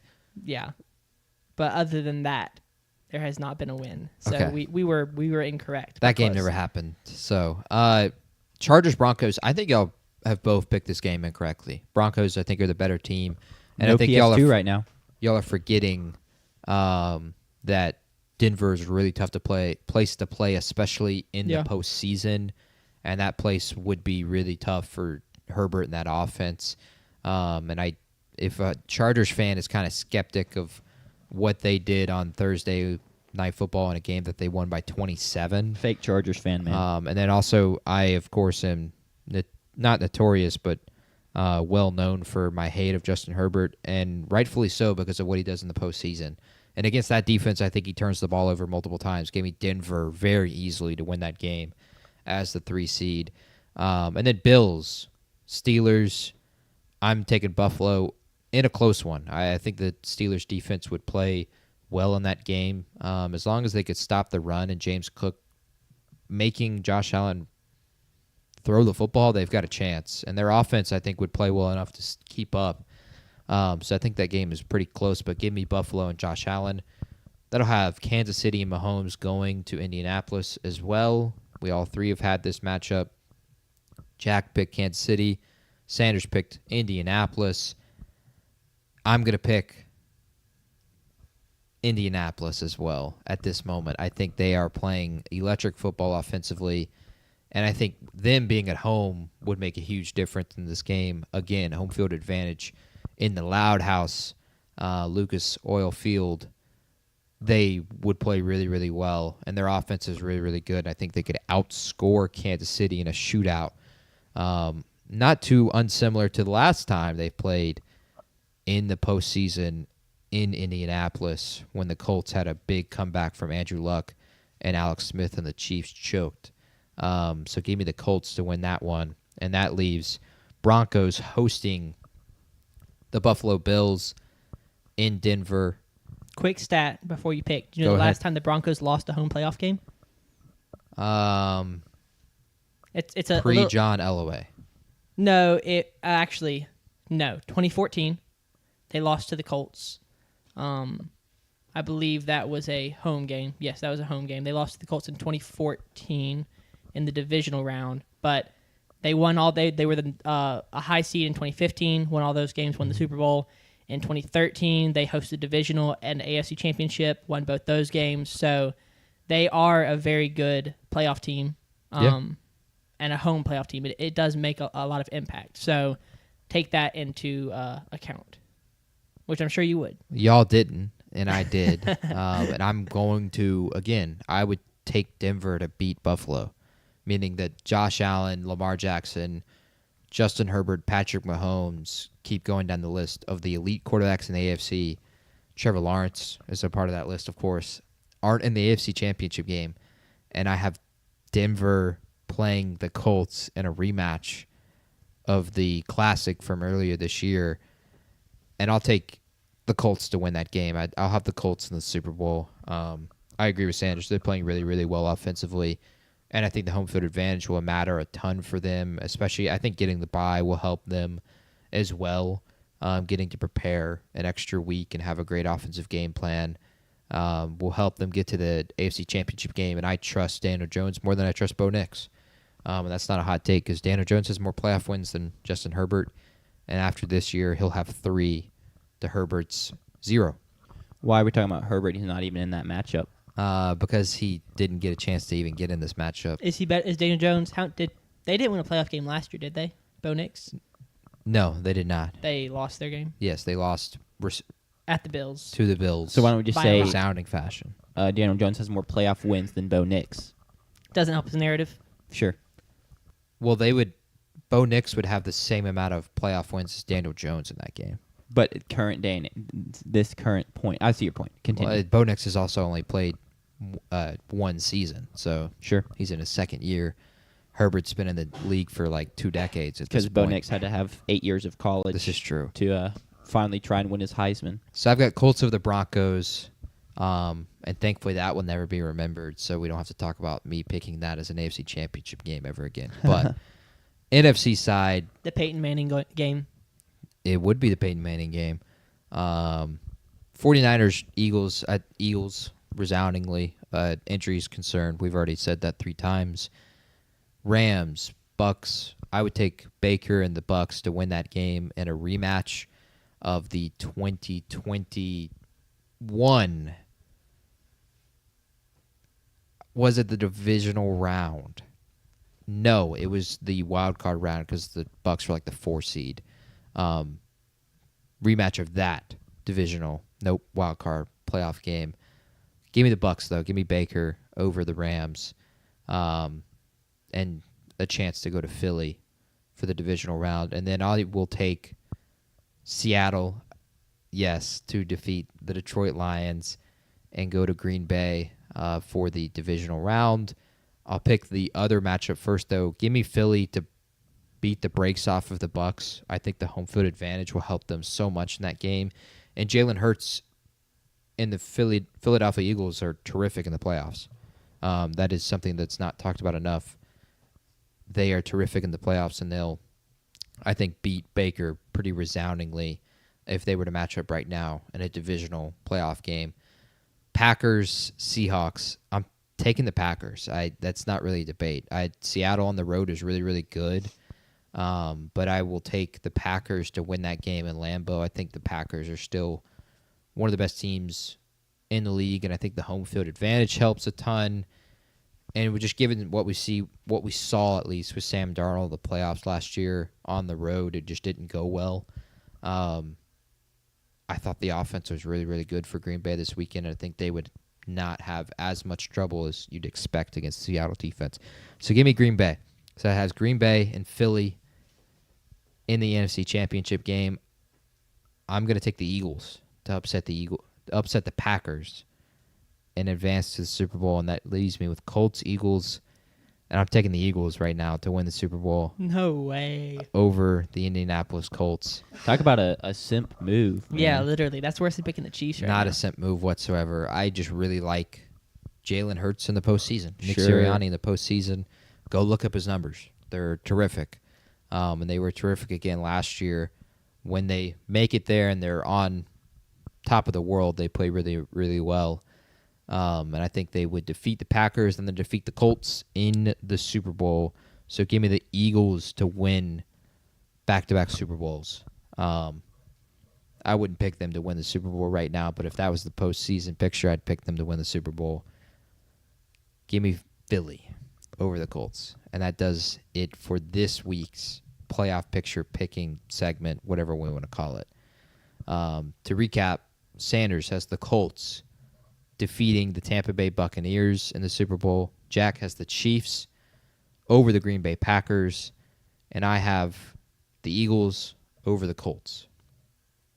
And that does it for our playoff picture matchup. Now we can go to the games of the weekend, which we will start with our first game with our glorious Dak Prescott against the Denver Broncos. Yeah. The Dallas Cowboys travel to Denver, have to play in Mile High, and it does not go well for them as the Broncos dispatched them 44-24. Just the Cowboys offered no resistance defensively, and Dak and company were not able to keep up. Dak throws a couple interceptions due to the nature of just having to, the pressure's on. You basically, it was, from early on in that game, it was pretty apparent that the Cowboys were not going to get stops, and it was going to be all on the offense to win a shootout, and they couldn't do so. But y'all's thoughts on this game? Well said. That was exactly how it went for sure. As soon as Bo throws the interception on either the first play of the game or the second play of the game, and he misses his receiver like 7 or 8 yards behind him, and it's just a free interception for the Cowboys. They get inside the goal to gain, and they don't score a touchdown. And as soon as that happened, I thought, okay, it's going to be a long road for Dallas going forward. Denver responded, immediately after that, scores a touchdown. And then Dallas goes 3 and out, and Denver scores another touchdown. It's 14-3. And it was kind of over at that point, sadly. A surprising game. The X's and O's wise, Denver comes out with Pat Surtain and Riley Moss, and they put Pat Surtain on George Pickens, which I don't think anyone expected coming to the weekend. No one expected even leading up to kickoff. McBride, our Cowboys fan, texted, "Oh, I'll take George Pickens against Riley Moss all day." Well, Riley Moss rarely guarded George Pickens that day, and Pat Surtain did. So they put Surtain on Pickens and then doubled CeeDee Lamb. Both kind of got what they wanted, though. They both had 7 catches and nearly, both, I think, in the 70s in terms of yards. Of course, no touchdowns between the two. A lot of those were kind of short completions, but George Pickens and CeeDee were still great at getting open in space, even against Surtain and Riley Moss. I think that's positive to take away, of course, because the main takeaway from this game has to be that their defense, if they have to decide right now, of course, because the trade deadline's a week from today. Are they buyers or are they sellers? Yeah. And if they're buyers, you got to go get some defensive help because they need it. I don't think that if they're sellers, who would they sell? They could sell Pickens because they haven't signed him to a long-term contract. I don't know that they after even just if trading for him in the offseason, they could sell Javonte Williams because they have the rookie. Yeah, that's Jake someone they could Blue. sell. But once again, I don't think that would command They could a whole sell lot. their corners in Deron Bland and Trevon Diggs. Yeah. I wouldn't see them selling Pickens just because. Yeah, there's no reason to. Re-sign him and then use draft capital, the first rounders that you got for Parsons, and go. That's how you go get the defensive help, and use the picks there, get defensive help on cheaper contracts. I don't think there's any point. Like, if you trade Pickens, you're going to have so much money available. I mean, I guess you could try and go get someone defensive in free agency, but if you do that, then your offense becomes Dak and CeeDee and Ferguson, I guess. But that's something we got to address, too. Dak does not recognize National Tight Ends Day as a holiday, obviously. Yeah, unfortunately. Because 0 catches for Jake Ferguson on his day. Yeah. It's pretty frustrating. He had 1 target the entire game. I, as a Ferguson owner, didn't like that, of course, especially with National Tight End Day. But it was not unexpected. His target share is nearly identical to what it was when CeeDee Lamb was playing at the beginning of the year. So it was just kind of expected it to be a drawback to some degree. I, of course, didn't expect him to have 1 target. He did not play a lot of snaps. Dallas rotated like 4 tight ends, and they rotated 2 to 3, Span Ford, Schoonmaker, and then they had the other tight end as well.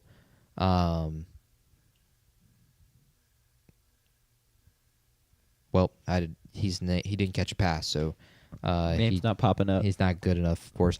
But they were using them in the run game a ton, and so anytime they would, which I don't know if it really mattered, but when you do stuff like that, you make it so obvious when you're running and throwing the football. When Jake Ferguson was not on the field, they were running the football. When they had Span Ford on the field, they were running the football. When Ferguson's on the field, they're throwing the football. Now, part of that is like they were doing that in obvious passing situations and obvious running situations. But for an offense that has been as dynamic as that, it's just you can't make it that obvious at times when certain play calls are going to happen. And they kind of did that, and I'm sure that helped Denver to some variety. They were able to shut down Javonte Williams for the most part. He has 13 carries for 41 yards. A guy who was, I think, second in the league in rushing yards coming into the game behind Jonathan Taylor, if I'm not mistaken. So that was concerning, but I completely mark it up as they're playing an elite defense, and I still think like the takeaway is, what do you do in this trade deadline? for Dallas at least. Who do you Yeah. go after? Do you go after another receiver? Just have Go Cincinnati Bengals approach. I mean, Chris Olave from New Orleans. the problem is we're trying to predict the moves of a madman and Jerry Joe. Well said. I don't think there's no reason for them to trade Pickens, and I don't think so because Jerry Jones clearly likes the guy, and he makes decisions with his heart too much is probably one of his biggest issues. So I doubt that'd be someone he would trade, but you never know. I mean, he's been pretty vocal. They need a couple defensive players. I wonder why they need a couple defensive players, but they do. They should sit, in my opinion, because sell. You're saying sell on the fringes, and then try and just keep what they have. You're saying yeah. I mean, Okay. and you can if you have someone that's expiring contract, isn't really a huge contributor, and you don't think you're going to re-sign them next year. So, I don't know the ins and outs of their roster enough to know like who all that would be, but it's pretty clear that I think that's what they should do, and then that's how you kind of sell the vision forward of like, okay, now we have these 2 first-round draft picks next year. We're going to try and hit on defensive playmakers on those, and come back next year. We have a little bit of extra money. A lot of that's probably going to go to Pickens, but then we'll even have a little more on top of that we can go sign somebody else to help as well. You're not going to like. They could go be sellers, but not fire sell, I guess is what I'm saying. You could sell Joe Milton. You could. Milton almost had a perfect passer rating. Yeah, he had a great on Sunday. Great game. 4 Great passes. drive. 3 for 4, passes, yeah. 58 yards at the touchdown to Kevontae Turpin. How fast is Joe Milton? How fast is he? Yeah. Not much faster than Dak, I guess. Gotcha. He's got a heck of an arm, though. He's got a much stronger arm than Dak, I can tell you that much. He's one of the strongest arms in the NFL. Yeah. I mean, he has the combine record for fastest throw. He runs a 4.55. Okay, so he's not slow. Not at all. I'm just like, you can we get a little Taysom Hilly with Joe Milton. I don't think so. 6'5", 246, runs a 4.55. I'm not gonna with the playmakers that they have, if we're gonna put Joe Milton and Taysom Hill situations, that would be diabolical. Well, you just trade him to someone that wants to use him that way. Okay. I don't Would think the Saints take him? No, we don't Are you want sure? Joe Milton. No, we don't want Joe Milton. Taysom Hill's getting kind of old. I'm 100% sure. Yeah, you need Kellen that Moore doesn't use Taysom changing Hill the like guard. that anymore. Yeah, because it's pointless. So maybe the Broncos want him. No. I Gimmick- doubt that as well. No one wants a gimmick player. It is. I do He love the likes Bo reports Nix too talking much. about Broncos looking to target tight end in the upcoming draft. Really well done by them to Evan Ingram has worked Wait, out they well just for said them. they plan on targeting tight ends? It's like reports. Diabolical. Yeah. Wow. He's going to draft weapons regardless. That's how Yeah. Sean Payton's going to work at least. Kenyon Sadiq. Yeah, inbound. That would be. That'd be not too bad. Bo Nix kind of cooks. Of course, they're playing the Cowboys defense, so how much can you take away from that? But he did throw 4 touchdowns, 1 pick. J.K. Dobbins ran the ball well. R.J. Harvey had his ascension game, you could maybe claim, but also his touchdowns weren't really that much of high effort plays from R.J. Harvey as much as they were low effort plays from the Dallas Cowboys. Yeah. I think the one thing that J.K. Dobbins is he did average like 7.5 yards a carry, and it wasn't like it was boosted by like a 60 or 70 yard carry. His longest carry of the day was 25 yards. So, Yes. I mean, he was consistently picking up like 6, 10, 15 yards. And like you said, that is low effort by the Cowboys secondary, Cowboys defense in general. But Low talent as well. still just getting gashed Very by much low talent. the Broncos running back duo. And that is a big, I believe I have RJ Harvey in at least 1 or 2 leagues. So I feel like the touch gap has gotten narrower and narrower every week after a lot of question marks after they drafted Harvey in the second round. Yes. Second round, and it started out feeling like they were not going to utilize him at all. And I feel like he's consistently becoming more and more involved in the offense. Sure. So that'll be something interesting to see. Although I do say that, and now I'm looking back, and over the last 3 weeks, he had 4 touches, or 4 carries, 2 carries, and 4 carries. So I feel like this week he got some run because the offense was chilling and Sean Payton knew it. Yeah. And he really had the one long run. He finished with 7 carries for 46 yards and a long of 40 yards. yeah, So Last one on this with this last AFC West team we have to talk about in the 3 games.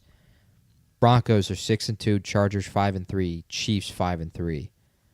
Now, Sanders, who do you think is winning the division? Kansas City. Okay. I actually was thinking about this before the show about having that conversation of like, I was low on the Chiefs coming into the season, and then I feel like they came out and JP, I especially remember you being like, the Chiefs are broken, like getting Rashee Rice back is not going to fix him or something. And I was like, I feel like y'all like have been more like this, and I've just been like, I thought they were going to be bad, but I don't think they're that bad. I don't think they're broken. And I don't think that what we've seen from them since Rashee Rice has come back, that offense has been very good, albeit it's been against the Raiders and now The Commanders. the Commanders. Known great offense. Defense, yeah. Yeah. And, well, the known great offense as well. Yeah, true. And so but we've used that exact same argument for the Colts to say, look at how the Colts have just absolutely walloped these teams, poor teams that they've played. They've done exactly what they needed to do. I feel like the Chiefs are doing that right now. They're doing exactly what you would expect a really good team to do against bad teams. Agreed. But for me, the pushback on them is I would pick them to win the division right now. But they still have shown in big games big mistakes. The Eagles game, Kelsey dropping the ball. The Jaguars game, Mahomes throwing the pick 6. This is a team, in the Chargers game, they were just not great offensively. You have a miscommunication. You end up hurting one of your own players on the first drive. And Chris Jones was not great in multiple of those games. I've seen penalties has been a huge problem. I've seen that in big moments. So I love what they're doing offensively, and I have said they are unstoppable offensively, but they did it against the Raiders and the Commanders. Both of those teams are probably not going to be playoff teams. I know you bring up the Colts and say that, but I mean the Colts have done it for 7 weeks. Their worst offensive outing is 20 points against the Rams, a game that they scored 27 points because Adonai Mitchell fumbles the ball out of the end zone. The Chiefs' worst offensive performance is also 20 points. Agreed. No, apologies. Sorry, it's 17. Much worse. Much worse than 20. Colts are averaging, I think, 34 points a game as well. I've seen the Colts do it also in big games against the Broncos, the Rams, and the Chargers. They're 2-1 in those 3 games against teams that were in the playoffs last year and would be in the playoffs if the season ended today. They're 2-1 in those games, and they've controlled the Chargers game pretty much throughout the entirety of it.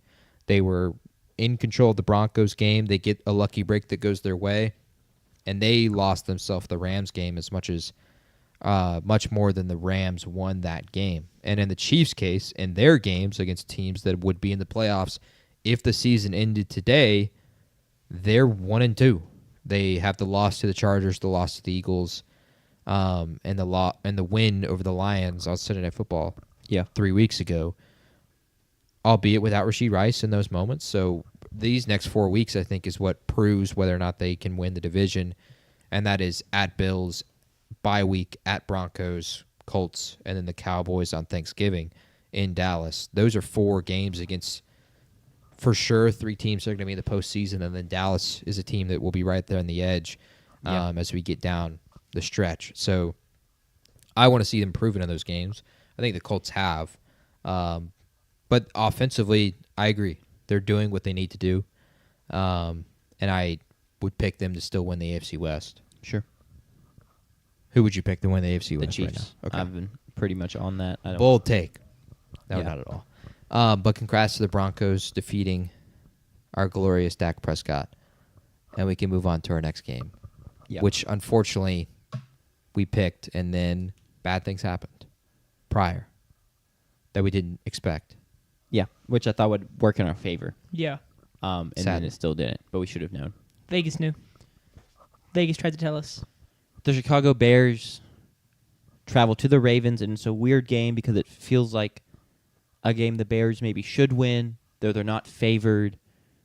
and then Lamar Jackson's not even playing. And so then it's like, oh, man, you really should win, which is tough for the Ravens because given their record, it feels like a game they really, really need to win. But there's no Lamar, and the defense has been so bad, and the Bears have been playing better football, and it's almost like none of that mattered on the field Sunday as the Bears' run defense improvements go away. The Ravens end up rushing for 177 yards, 5.1 yards per rush. Derrick Henry does his thing. And the Bears' offense still can't finish and is a little too inconsistent to get a high-end output offensively, even though they're going up against a bad defense. And so the Bears lose 30-16. Very frustrating loss, in my opinion, for Bears fans and for me as I just try and figure out what the Bears are this season. Pretty disappointed by this outcome for the Bears. Congrats to the Ravens. It was a must-have game, and you don't have Lamar, so shout out to them for getting it done. I guess getting rid of the ping pong tables and video game consoles, really did the trick. But y'all's thoughts on this game? It made me look like a bozo because I met someone who was, I found out they were a Ravens fan, and they were talking about Lamar Jackson wasn't going to play, and I said, oh, no, I think he's going to play. Like, Vegas' line makes it going to look like he's going to play, so, like, I would kind of go with that just because they're going to be even more keen into that stuff than we are. Like, if anyone's going to know if a player's going to play or not, if they're close, it's going to be them. So I bet he's going to play. And he doesn't play, and I was just like, well, I look like an idiot now. Like, I come at this guy, and I'm, like, trying to be, like, all informative and, like, oh, I have a sports podcast. And then, I mean, nope, I'm just a bozo who doesn't know anything. For me, to talk about the Ravens first before we talk about the Bears' collapse, maybe their defense is back. Now, this is through 2 games, but we remember the trend that I brought up in their preseason preview. So through the first 5 games, they gave up 35 points per game, 400 yards per game, 150 on the ground, and their opponent's quarterback passer rating was an average of 110. In the last 2 games, the Rams prior to the bye week, and then Chicago, they've given up 16.5 points per game, 300 yards per game, 100 less, 85 rushing yards per game, 70 less, and their opponent passer rating is 85.8. Is the Ravens defense back? That is a potential question that we have going forward. Very similar to how they played last year, where they were really bad defensively to start, and they got really good and really hot going late. It's a huge, huge win for Baltimore. Like, it saves their season. Had they lost this game, they would have had to win 9 out of their last 10, and that includes, like, Lamar would have to come back and play healthy. To get this thing going offensively was a statement, considering what Cooper Rush was in the 2 weeks that he had played. Tyler Huntley led the Ravens to their first win without quarterback Lamar Jackson as the starting quarterback since week 16 of 2022. Since 2020, Tyler Huntley is the only backup quarterback to win a game for the Ravens that wasn't Lamar Jackson, which begs the question, why was he not on the roster to begin with? Great question. Why was he not the backup to begin with? Why was Cooper Rush the backup to Lamar Jackson?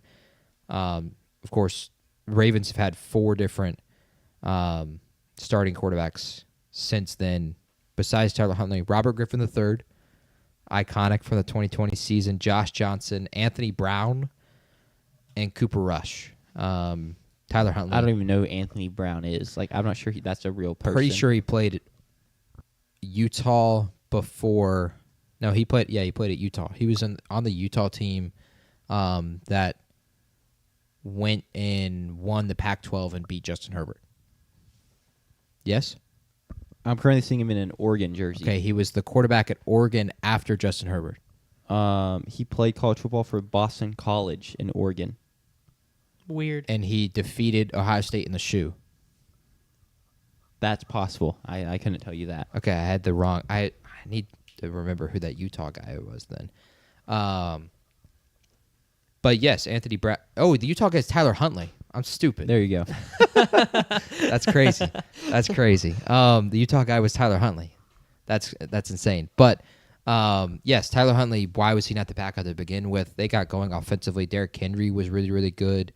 21 carries, but he had 2 touchdowns inside the goal line. He was unstoppable. Chicago couldn't do anything about that. Zay Flowers was fine, and Baltimore gets a win that saves their season. Now they get to go play, apparently, the red-hot Miami Dolphins. I was literally going to say that exact same phrase, that they have to go play the red-hot Miami Dolphins on Thursday night. On Thursday night, yes. Not real football. You in Miami, too, Yep. which will be a big story. Mike McDaniel's feeling himself. Fins up, as Mike McDaniel would say. You got to poke your chest out more. He kind of like prances while he does it. But what a That's better. huge win for Baltimore. On the Chicago side, disappointing. Point blank. They could not get anything going in the run game after 2 straight weeks of really, really good run game with DeAndre Swift. DeAndre Swift has 11 carries for just 45 yards. Excuse me. Caleb Williams is good, kind of, statistically. But for me, the biggest moment in the game, he was terrible. 13-16, 9 minutes left. They have the ball inside the 5. A chance to go steal a game that they really had no business necessarily being in. Throws a pick to Nate Wiggins, and the Ravens have the ball inside the red zone. Derrick Henry goes and scores a touchdown later, and that was all she wrote. Unfortunately, that is what ended up doing them in. They were down 10 after that, and then eventually they were down 14, and they're driving down the field again. They couldn't score.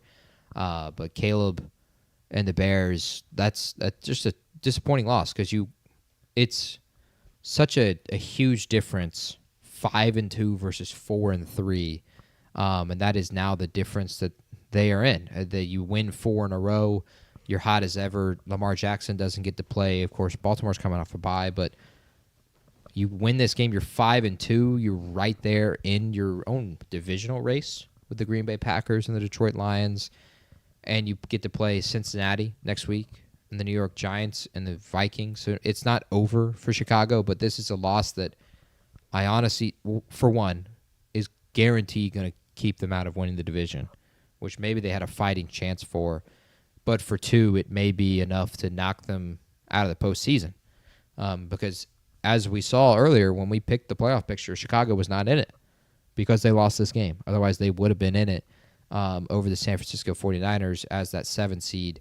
They need to kind of make the postseason, I feel like, to have confidence going forward with Caleb Williams and Ben Johnson. But what a depressing performance for Chicago this weekend offensively. And it really hurts them because I think right now that might be the second most competitive division in the NFL. Yeah. It is them in the AFC West. There's no It's room them, for error. AFC West, and NFC West. NFC West has 3 teams, or 2 5-2 and a 5-3 team. So it's one of the toughest, closest divisions in the NFL, and there is absolutely no room for error. You win that game when you're tied for second. You lose that, and I think you're like a game and a half behind first place in the division. So it's definitely not a game you want to drop when you're going up against a backup quarterback, when you're going up against a defense that's been like Swiss cheese for the majority of the season. Yeah. It should have been one of those games, not necessarily a get-right game, but you would kind of expected Ben Johnson to go up and really like put up, 35, 40 points on the Ravens. Yeah, I think Caleb Williams finished with like 275, 300, couple touchdowns, and then gash him on the ground, and really just kind of like get that offense clicking against a poor defense, and instead you come away with 16 points. I'm pretty sure that was something we mentioned in the preview. Yeah. A ton. And that's why I mentioned as disappointing and frustrating, and it's been the theme of this Bears team, and the theme with Caleb Williams is they're too inconsistent, and you can't put up those big 40-point games. Or it's really hard to. I'm not going to say it's impossible. The defense can help you out, whatever. But you can't really do that if you're inconsistent because you can't finish in the red zone. Caleb Williams seems like he's good for a very untimely pick every game and just a couple missed throws here and there for big plays. And so they just can't put up the big points. And I think there's a lot of reasons for it, but I think currently the play of Caleb Williams is holding them back, or the play of the passing game, because there's also some stuff like doesn't really seem like him and DJ Moore are on the same page. And DJ Moore, for example, he's not sitting in the window in the end zone. He needs to continue his route a little further, and so Caleb Williams tries to throw him open, and he's not there. So it's like I'm not gonna say it's all on Caleb Williams. A lot of it is, but the passing game as a whole just isn't consistent enough for them to put up these massive scores and to like put games away, or apparently to go even beat the the weathered Ravens on the road, and that's just pretty frustrating. Yeah. I think that's it for takeaways for this one. Agreed. Again, Baltimore is on Thursday Night Football against the Miami Dolphins. The red hot Miami Dolphins. Wonder if will we see fake football? Lamar's expected to play. Yeah. The Bears do have 2 very winnable games at the Bengals and then the Giants. So they are by no means out of anything. Probably out of the divisional race, but not out of the playoffs at all. I would have felt really good about this game though, going into it. Oh, Yeah. yeah, for and sure. then you do this. Oh, we all so. picked Chicago. We were all wrong. I felt good about it too. Never again. All right, let's get on to the last of the 3 we previewed. Aaron Rodgers, it was talked about a lot. He gets to face his former team, the Packers, dressed in Steelers, whatever they were wearing on Sunday night. I would before you keep going. Yeah. What an awful decision by both teams in terms of a uniform matchup. That was just terrible. We had, like I said in the preview, 2 all-time brands in the NFL, and the fact that we didn't get to see that Green Bay Packers gold helmet versus the Steelers in black and gold on primetime football. Instead, we got to see throw up on our screen, literally yellow throw up and white throw up on our screen. I like the Packers white uniforms, but like that was not the game to wear them. What a collapse of a potential all-time historic uniform matchup. That sucked to see. Anyway, I guess a good point. The Steelers pull up in their terrible uniforms and move the ball a little bit offensively, but the theme of the night for them was not getting touchdowns. You end up kicking 4 field goals. Boswell hits all 4. But considering the Packers ended up scoring 35, and Jordan Love does respect National Tight Ends Day, and they're feeding Tucker Kraft all night. He has a great day after the catch. He gets open at will. And so they put up 35, and the Steelers, because they can't find the end zone, can't keep up. And the final score is the Packers win 35-25. Y'all's thoughts on this game? Yeah, Packers first half versus Packers second half. Steelers are up 16-14 going into half. Felt like they maybe have a chance to win this game. I remember saying as we left, talking about our Sunday show, that I don't know if I said this directly, but we were 30 minutes away from a 4-1 best bets segment for me this week. And then the Steelers collapsed in the second half. Packers in the first half their drives were a touchdown, 3 3-and-outs, and 2 missed field goals. In the second half, 3 straight touchdown drives, 2 field goals. They score on 5 of their 5 drives. The one I don't count the last drive because they were kneeing it out. 5 of 5 drives in the second half they score, including 3 straight touchdown drives. The Jordan Love regression, people, which I will continue to give him crap for, but it's not one of his worst takes. So Jordan Love was 29 for 37 for 360 and 3 touchdowns. On the season, he has 257 passing yards per game, 13 touchdowns, and just 2 interceptions. He's already had his bye, too. In those rankings, he's 8th in passing yards per game, 11th in passing touchdowns, and 30th in the NFL among quarterbacks in interceptions. And again, like I said, they've already had their bye, so he's kind of behind in terms of racking up numbers there. He's been dynamic. Christian Watson returning was huge. He was, of course, has the big catch down the field. And it's just another weapon that they get to have with him back off the ACL injury. Matthew Golden was, of course, disappointing, and he is upset about that, and he showed some frustration about that.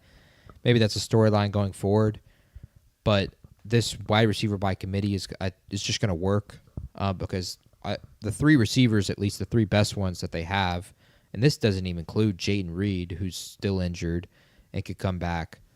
Romeo Doubs can get it open. I thought, didn't he break his collarbone or something? Yes, he broke his collarbone in the Commanders game. And hurt his knee? I don't know about his knee. I believe he also did hurt his knee. He's been on IR. He will return at some point this season. Oh, okay. I mean, he hurt himself early enough in the season. Yeah. You're going to take that injury, take it in week 2. Yeah, and so with Doubs, he can get open when he wants. He's also really good at catching a 50-50 ball. Christian Watson showed that the ACL injury didn't really hold him back against those Steelers defensive backs. Yeah. And Ramsey and Darius Slay. and Joey Porter Jr.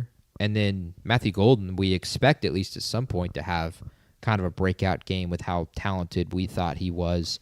Not Sanders, but us two, and Jack and I. So Especially that me, wide man. receiver by committee, and that doesn't even mention their two best weapons, Tucker Josh Kraft. Jacobs and Tucker Kraft. Yeah. So they offensively finally had their ceiling game, and I'm excited to see that as a guy who picked the Packers to be the number 1 overall seed. Yeah. And to win this division. That was a really, really good showing from them offensively, albeit against a defense that hasn't been producing, which is disappointing. But I give the Packers credit because I just expected the Steelers to finally kind of put up or shut up defensively, and they didn't. They shut up. Yeah, the wide receiver by committee thing is a great point. 10 different Packers caught a pass, and 7 different Packers caught 3 passes or more. So I mean that's sharing the wealth to an extreme. Now one of the receivers to catch 3 passes was Matthew Golden. He totaled 4 yards on those 3 passes. And his long was 4 yards, so he had 2 catches for 0 yards and then 1 catch for 4 yards. Not exactly what you want, but hey, they're showing right now that even if he can't get going, they have other options. The Christian Watson coming back was big. Mm-hmm. And then on the other side of the ball, it just kind of seemed like, yeah, the Steelers scored 25 and they moved the ball somewhat effectively, but the Packers weren't ever really concerned or stressed. The Steelers didn't have the explosives or the playmakers to find a way to defeat that defense. Yeah, no, not at all. And that shows in their drive chart. When you don't have the ability to hit explosive plays over the tops and it's so dinky and dunky, every once in a while you're just going to fail on a series. Their 10 drives were 6 scoring drives where they scored points and 4 3-and-outs. No real in-between right there. So they offensively, they can really just get dink and dunk you all the way down the field and pick up big 7 to 8 yard completions and continue going down the field, or they'll just go 3-and-out immediately. Rashawn Gary and Micah Parsons, 2 sacks for Gary, 1 for Parsons. For me, but though, the padlock stat of this game, missed tackles. The Steelers had 11 missed tackles. The Packers only had 3. And that, in large part, helps avoid the explosives for Steelers and that offense. I wouldn't panic on the Steelers offense because they scored 6 out of 10 drives against the Green Bay Packers defense, which a lot of people think highly of, and we do as well on the show. So it really is, again, on the Steelers defense being the big reason here. But I agree. The Steelers or the Packers defense were never scared of the Steelers offense, and they shouldn't be. But also that's well known. We know that is going to be the case for the Steelers, that they're not going to be dynamic offensively. Their formula is hold the team under 20 points, the opposing team, and score more than 20 points. They did their job offensively, but they just didn't do it defensively in this game. Yeah, I completely agree. There's no reason to panic. I literally just, in the exercise we did earlier, had the Packers making the Super Bowl. So, oh well, the Steelers couldn't match up to that. I am interested if they do anything on the at the deadline to try and address their defense. But the defense is already so expensive and so theoretically loaded with names. I don't know what the play is. I think, but Chris Collinsworth said at the end of the broadcast, so I don't know if y'all caught it, but he was saying they should trade for a receiver, and I don't necessarily Steelers? the Steelers, and I don't necessarily disagree. Sure. They may just need to score more points, and also it would help them potentially in the explosives if you could get Rashid Shaheed from New Orleans, who's on the market apparently, or Brandon Cooks. Please take Brandon Cooks instead, if you don't mind. But someone like that, because they have the physical threats in DK Metcalf and the 3 tight ends, but they don't really have anybody that can beat you over the top like that, just beat you immediately off the press coverage. So maybe a guy like Shaheed could help them there. Sure. And that could help them a ton going forward and hitting explosive plays, because they don't have that really whatsoever. What has worked so much for them is being able to run the ball, which they did not do well on Sunday night at all, and then playing play action off of that. And then also just Rodgers playing pitch and catch. taking the snap, throwing it like it's backyard football, Yeah. like we're working on our goal line stuff. Sure. So maybe a receiver is something that they target because, like you said, the defense is so expensive. And honestly, the defense has the players. The defense just isn't doing it. Yeah. Yeah, I completely agree. Any Because other? they've got Darius Slay. Darius they've Slay, got Jalen Jalen Ramsey, Ramsey back there. T.J. Watt, Alex Highsmith, Cameron Hayward. Jack Sawyer has been pretty solid for them this year. Joey Porter Jr. is Yeah. thought of as one of the best corners in the league.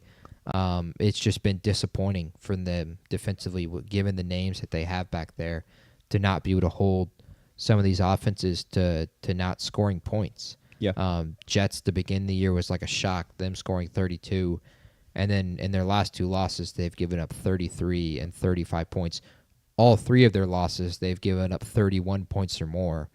And they've given up 31 points or more 4 times this year. They're 1-3 in those games. That just is never going to be the recipe for success. It's always going to be their other 3 wins, which is they've scored 20 points and held the other team to 21 or less. Yeah. And then y'all know that I'm a PFF guy, and I just thought this was funny because a couple weeks ago, the Steelers played the Browns, and Myles Garrett had 0 sacks and recorded a higher PFF grade than TJ Watt.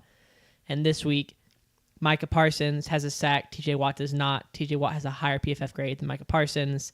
I do not see any Steelers fans apologizing or saying that Micah Parsons is better, nor do I expect them to. Sure. I just thought that was a little funny, like all these Steeler fans up in arms because they think that PFF is out for TJ Watt and trying to end his career or something when he just posted a better PFF grade because snap to snap, he had better performance than Micah Parsons. Yeah.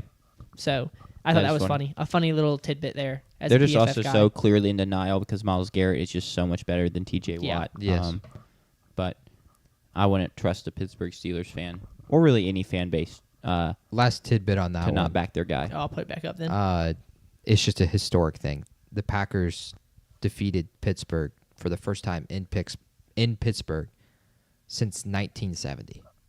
Wow. How many times have they played in Pittsburgh? I think they've probably played 4 or 5 times. Okay. Because you probably play them once every And these are the two teams 6 with the most years Super Bowls? on the road. Yes. Yeah, that's what I thought. Very San storied. Francisco has also got 6 It's- Super I mean, it's a Bowls. great Green matchup. Bay, I think, has only had 4, but they are 2 of the They're most up there. historic. Yeah. And franchises ever. Pittsburgh has only had what, like a half dozen head coaches? Is that right? Where they've Yes. only had like a very Correct. small number of head coaches. It's been Tomlin, and then they had the guy who does CBS now, whose name I can't remember. I We don't weren't got you. alive then, so we No, don't it's- have to remember that. But yeah, but I like, agree. You know who you're. I know who you're about. talking about. I don't know his Cowherd. name. No. Bill something. Cowher might be right. I feel like it's. I don't know, man. Anyway, and We then weren't you've got, alive then. We so don't you've got the have to know Steelers. that. I just think it's funny. You got the Steelers and Packers with the most Super Bowls. Steelers have only had a couple head coaches, and you have the Packers who have had 3 quarterbacks in the last 40 years. So it's like 2 of the most just like level, consistent football teams in the NFL. Yeah. Very little turnover there. Sure. All right, now it's time for the graveyard, right? It is time for the graveyard. Yes. JP, why don't you take us away? So sadly, we have 4 teams joining the 3 teams that were already there in the graveyard. Please welcome to the graveyard the Raiders, the Cardinals, the Giants, and the Saints. And I'll start with the Giants and the Saints. Unfortunately, with the loss of Cam Scatterbo, the Cinderella run is sadly over. This team is not worth watching anymore. And so the Giants are joining the graveyard. If Cam Scatterbo was still here, I would keep them up there and out of the graveyard. But they're dead right before Halloween. Perfect timing. The Saints, now starting Tyler Shuck and a 1-7 record. It's over. Rattler got punked this weekend on his pick 6. Shuck's interception was not on him and has, again, nearly identical stats to Spencer Rattler, which continues to be scary. But the Saints are dead. They're in the graveyard with their one and only win being over the New York Giants. And now we have 2 teams, the Raiders and the Cardinals, who were on bye last week and were on graveyard watch last week. And you may think, for both of these teams, what did they do to be put in the graveyard post-bye week. For the Raiders, they're done for. Think of Geno Smith this year. What do you think of? Just one word. Pick. Interceptions. Well said. Pick, interception. I would have taken both of those answers. 7 touchdowns to 10 interceptions. Here are his next games. The Jaguars, who lead the league in turnovers. The Broncos, who's one of the best defenses in the league. Cowboys have been opportunistic. Think of Deron Bland and Trevon Diggs picking off at pick sixes there. The Browns, one of the best defenses in the league. The Chargers can be really good defense and had 3 picks of Geno Smith. The Broncos again. The Eagles. The Texans, who are historically great defensively. The Giants, who have been great defensively. And the Chiefs, who, of course, destroyed Geno just 2 weeks ago. Geno may throw 30-plus if they keep starting him, which they would have to start Kenny Pickett if they didn't. So you're going to keep starting Is him. he actually? Wait, how many does he have so far? 10 right now. And he's played 7 games. Yes, so he's not on pace for 30, It's but like he definitely 24, could. 26. He Yeah. definitely could. I hope he does, given honestly. the teams that they're playing. Would that be the first time we've had 30 interceptions since JMO? I think so. Crazy. We deserve another one. Yeah, and I'm gonna go. See it if would I be can poetic. Fact check that. The Continue. Cardinals are also a team that were on bye, but they're in the graveyard. And sadly, they again have lost now 6 in a row. 1-score games. They lost to the bye week this week. In case you didn't know, for whatever reason, they cut Michael Carter. I saw that. Just 3 weeks after he said he was the starter and was the starter, had a great game against the Tennessee Titans. And then, in that game, Emari DeMercado fumbles the ball across the end zone, if you don't recall. Yep. Bam Knight comes on. He gets a ton of the snaps the week prior to the bye week. But we cut Michael Carter. How do you keep Emari DeMercado on the roster? That's a 1-score loss for me. And the Cardinals have now lost 6 in a row, 1-score games. Their schedule is also not easy going forward. The Cardinals are dead.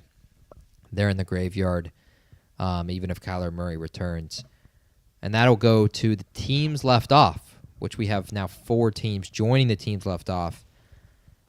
The Carolina Panthers. For me, there's no better way to prove that you're for real, that you're a for real 4-3 football team, than to take on one of the best teams in the league, who's been struggling, who's lost 2 in a row, and people are saying is weak and vulnerable. You get them at home. Carolina's 3-0 at home, and you lose by 31 points. Still, only 1 game this season, a Panther has thrown for over 200 yards. Would you guys like to guess the spread next week for Panthers going to the Packers? Packers minus 9.5. Packers minus 7.5. It's minus 12.5. Wow. I Which almost is why went they're off of 11.5. the tiers. Unfortunately, I kind of agree. Is that the biggest spread to date? It's not the biggest spread to date. Okay. I'm pretty sure the Saints spread closed at 13.5. Was that Bills Saints? Bills Saints? There's also a bigger spread this weekend, which Wow. involves the New Orleans Saints going to the Rams. man. Tyler Shuck is a 13.5-point dog. More on that Thursday, potentially, even though they're banned from the best bets. I may take the Rams minus 13.5 is what I'm saying. Yeah, we never said you can't bet against your team. You just can't bet on Correct. your team. Live on air. Browns. They had just jumped back up into the tiers, and now they're back down. They beat the Dolphins 2 weeks ago, and then they have a depressing performance against the Patriots. I'll say this stat again because it's diabolical. Myles Garrett becomes the first player ever to lose a game by more than 3 points in which he had 5 sacks. Cleveland didn't just lose by 3 points. They lost by 19. They are off the tiers, or the pyramid, I should say. The Bengals, thanks to their loss, won. Best Bets is back. It is officially renamed Best Bets. Let's go. I, of course, One good week, and all of a sudden we're back. That's crazy. Gotta ride the high. I, of course, told you guys that I would take Jets money line. And what do you know? The Jets get the first win of their season, complete the circle of parity, and Jets money line wins, meaning this is once again we're back to Best Bets. I, of course, told you guys the Bengals were going to beat the Steelers. So very much thanks to the Cincinnati Bengals. It is once again becoming a Best Bet segment. I am once again becoming trusted. I would not take a ton of my NFL bets, though, especially the games that we pick, because I am 7-17 on those this year.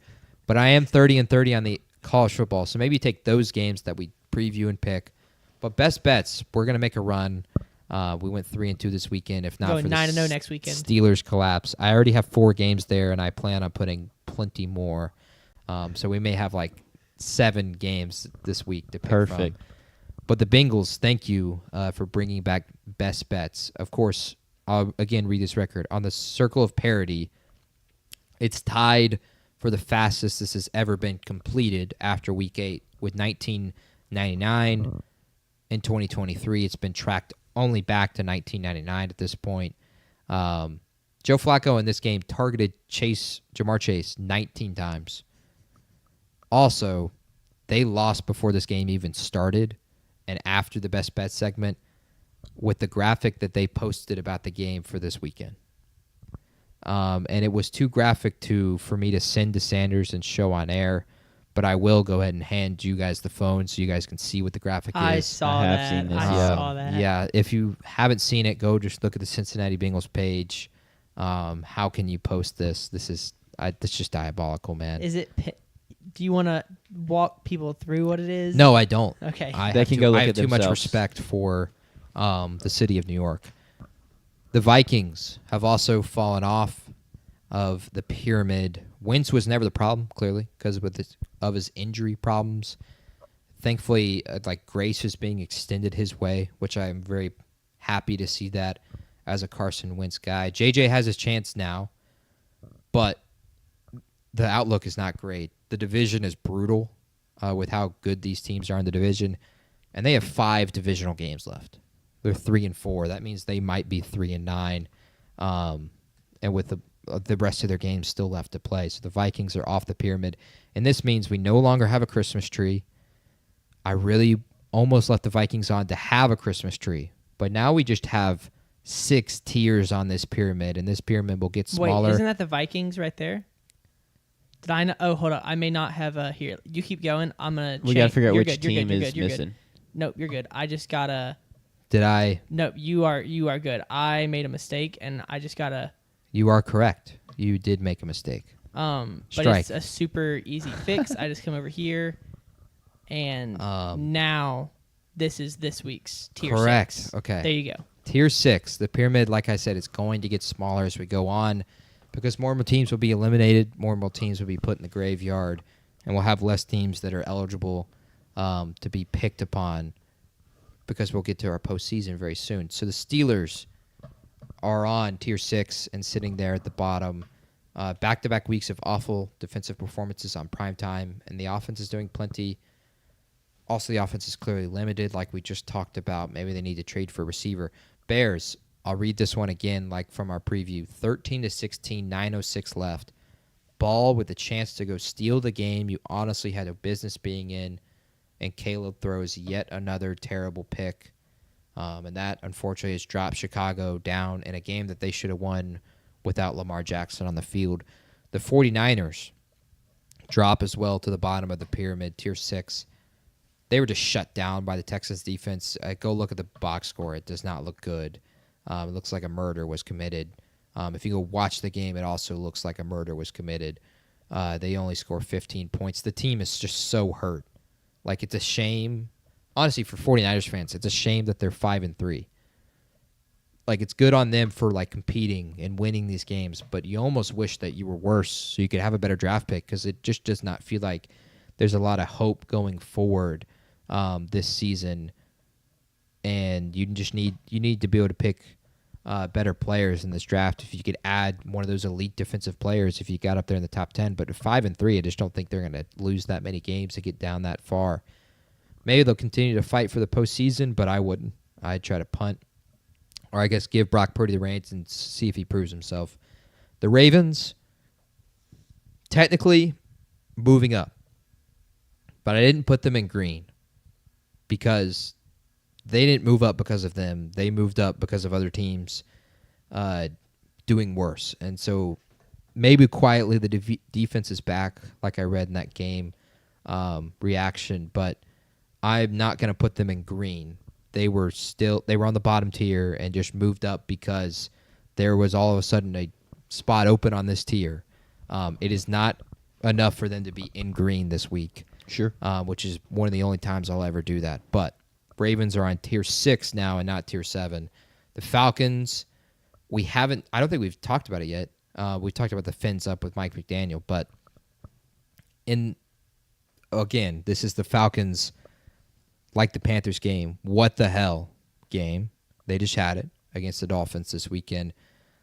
In the most Falcons way possible, which you guys need to go look up the clip if you haven't, Tua threw a crossing route to Jalen Waddle that was nearly identical to the one he threw at Alabama to Jalen Waddle in the SEC championship game, which led the comeback for the Alabama Crimson Tide against Georgia. They were down 14 at the time of the second half. It's on the exact same place in the field.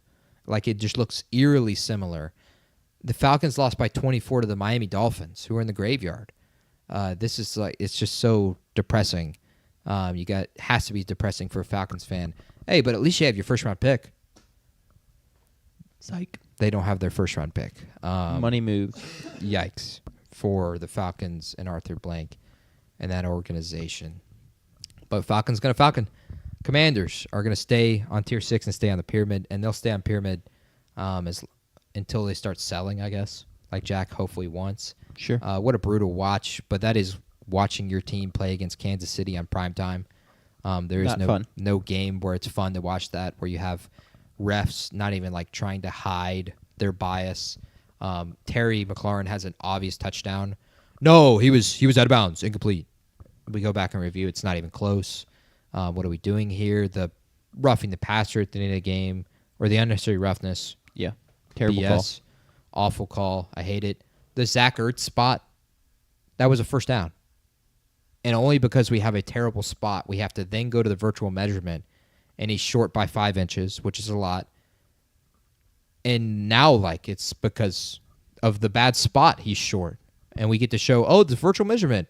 It's really cool because of this, but it was because of a terrible spot that it's short anyway. It just, I know you didn't watch much of the game, Sanders, but don't go back and watch it because it'll just piss you off. He was short. No. But then how did the virtual By measure? where they spotted him, By he was where short. he was spotted, he was short. But when you show it in replay, he had the first down. There's no way he didn't. Basically, where his knee goes down, it's that his knee is maybe 5 inches short of the first down, and then he's leaning forward with the ball in his arms. Then how did the virtual measurement spot the ball 5 inches behind? Because it's where off they of set where it. they spotted originally, and then Dan Quinn said, to Zach Ertz, we don't want to challenge that, is what it basically looked like. Because they didn't think it would get overturned. That's a stupid usage for the whole virtual measuring then. Sure. It's unfortunately the right way.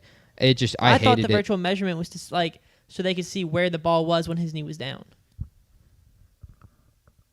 No, the virtual measurement is for where they put the ball. They don't have to bring out the chains. It also took so long, they literally could have wheeled the chains back out there. It wouldn't matter. So Yeah, the chains are still there, but they don't have to take out the chains, and then you have the chain extending. You have the note card stuff. Yeah, that's They just fire. have- How is that an They improvement? know where the first down is, and they have a chip in the ball, so they know where the ball is. That's so It's kind of like stupid. games gone, because I agree that the thought- thrill of the chain, I there thought an the extra link? the whole virtual thing was so that if a dude's in a pile and you see his knee hit the ground, you can know where the ball is at the time his knee hits the ground. No, but that should be a thing. That's way better. I Or wish you that could was a say that thing. if Zach Ertz is diving, you can literally frame by frame say, all right, his knee's on the ground. Let's see where the chip is. That's where the ball is. Agreed. That's a way better use than let's get rid of one of the most electric intense parts of a game is them trotting the chains out solely there. for them to get rid of the chains. That's stupid. Yeah, That's it's so pure stupid. stupidity. But the Commanders will stay on tier 6 because, like I said, just a brutal watch. Hopefully, Jaden returns next week. He is rehab's going good. He's going to practice tomorrow. Okay. So. Like we said last week, though, their schedule is rough going forward, so it doesn't mean that Correct. brighter days are ahead. They have the Seahawks and the Lions coming up, which you'll see as we go further up the pyramid. But to tier 5, Dallas stays where they are. For me, if you're going to continue to talk about how bad their defense is, then Dak deserves the right to have one bad game against one of the best defenses in the league. So let's not crap on Dak Prescott. He's still a potential MVP candidate if he can get this team to the postseason. But I'm not going to react too much on the Cowboys. Just a tough spot, tough moment. They didn't answer, but they will have more chances going forward. And nothing on Dak. This defense is just terrible. Jaguars, stay where they're at. Bye week, no changes. You have to win this Sunday, though. They play in Las Vegas against the Raiders. You can't lose that game off a bye. That would be terrible. The Chargers, they beat the Thursday Night Football curse that had been going on, where the underdog had been winning a ton of these games. However, they have guaranteed themselves to lose next weekend on the road in Nashville. Teams following a win on Thursday Night Football are 1-6 straight up this season. So looking bad for the Chargers. Does this mean you want to go to the game, Sanders? No, I'm good. Okay. I'll pass. I'll sit on my couch. Cool. Heard. Patriots move up, finally. Drake May has been outstanding this year, throwing for 250 yards per game, which is on pace for 4,250 passing yards,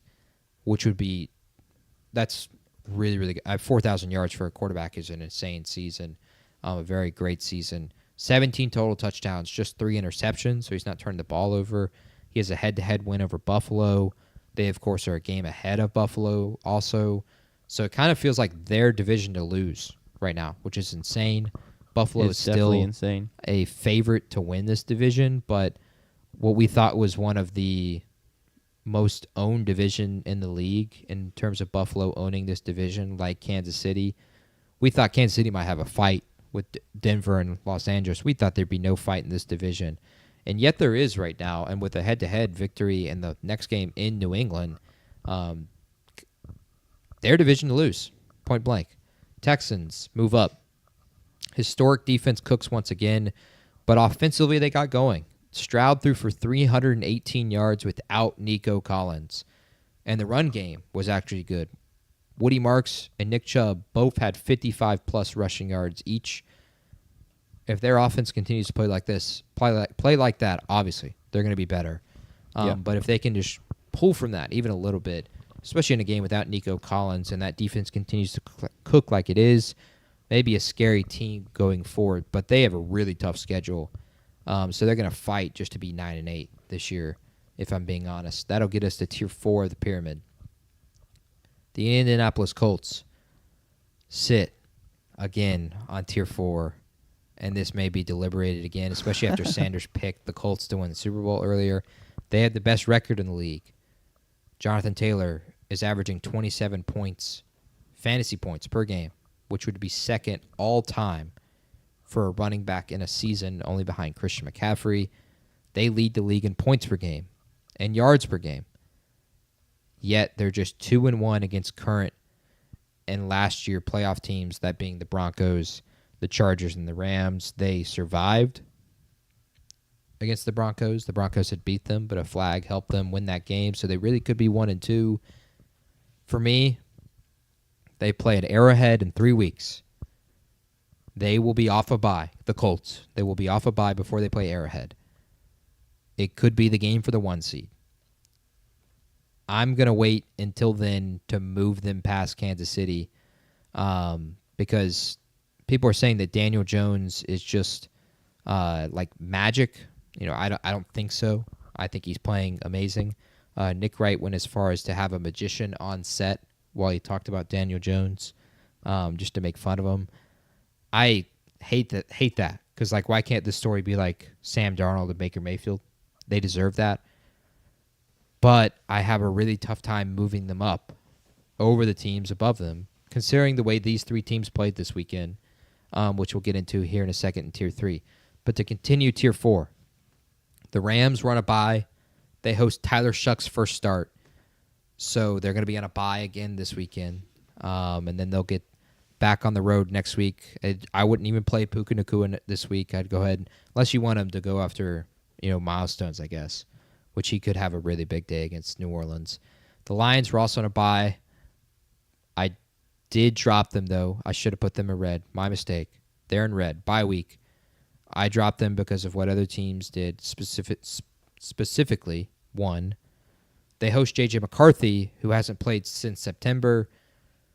So, again, a bye week for the Lions as well, to back-to-back bye weeks for the Rams and the Lions. And the Broncos, an impressive defensive performance against an unstoppable offense per me.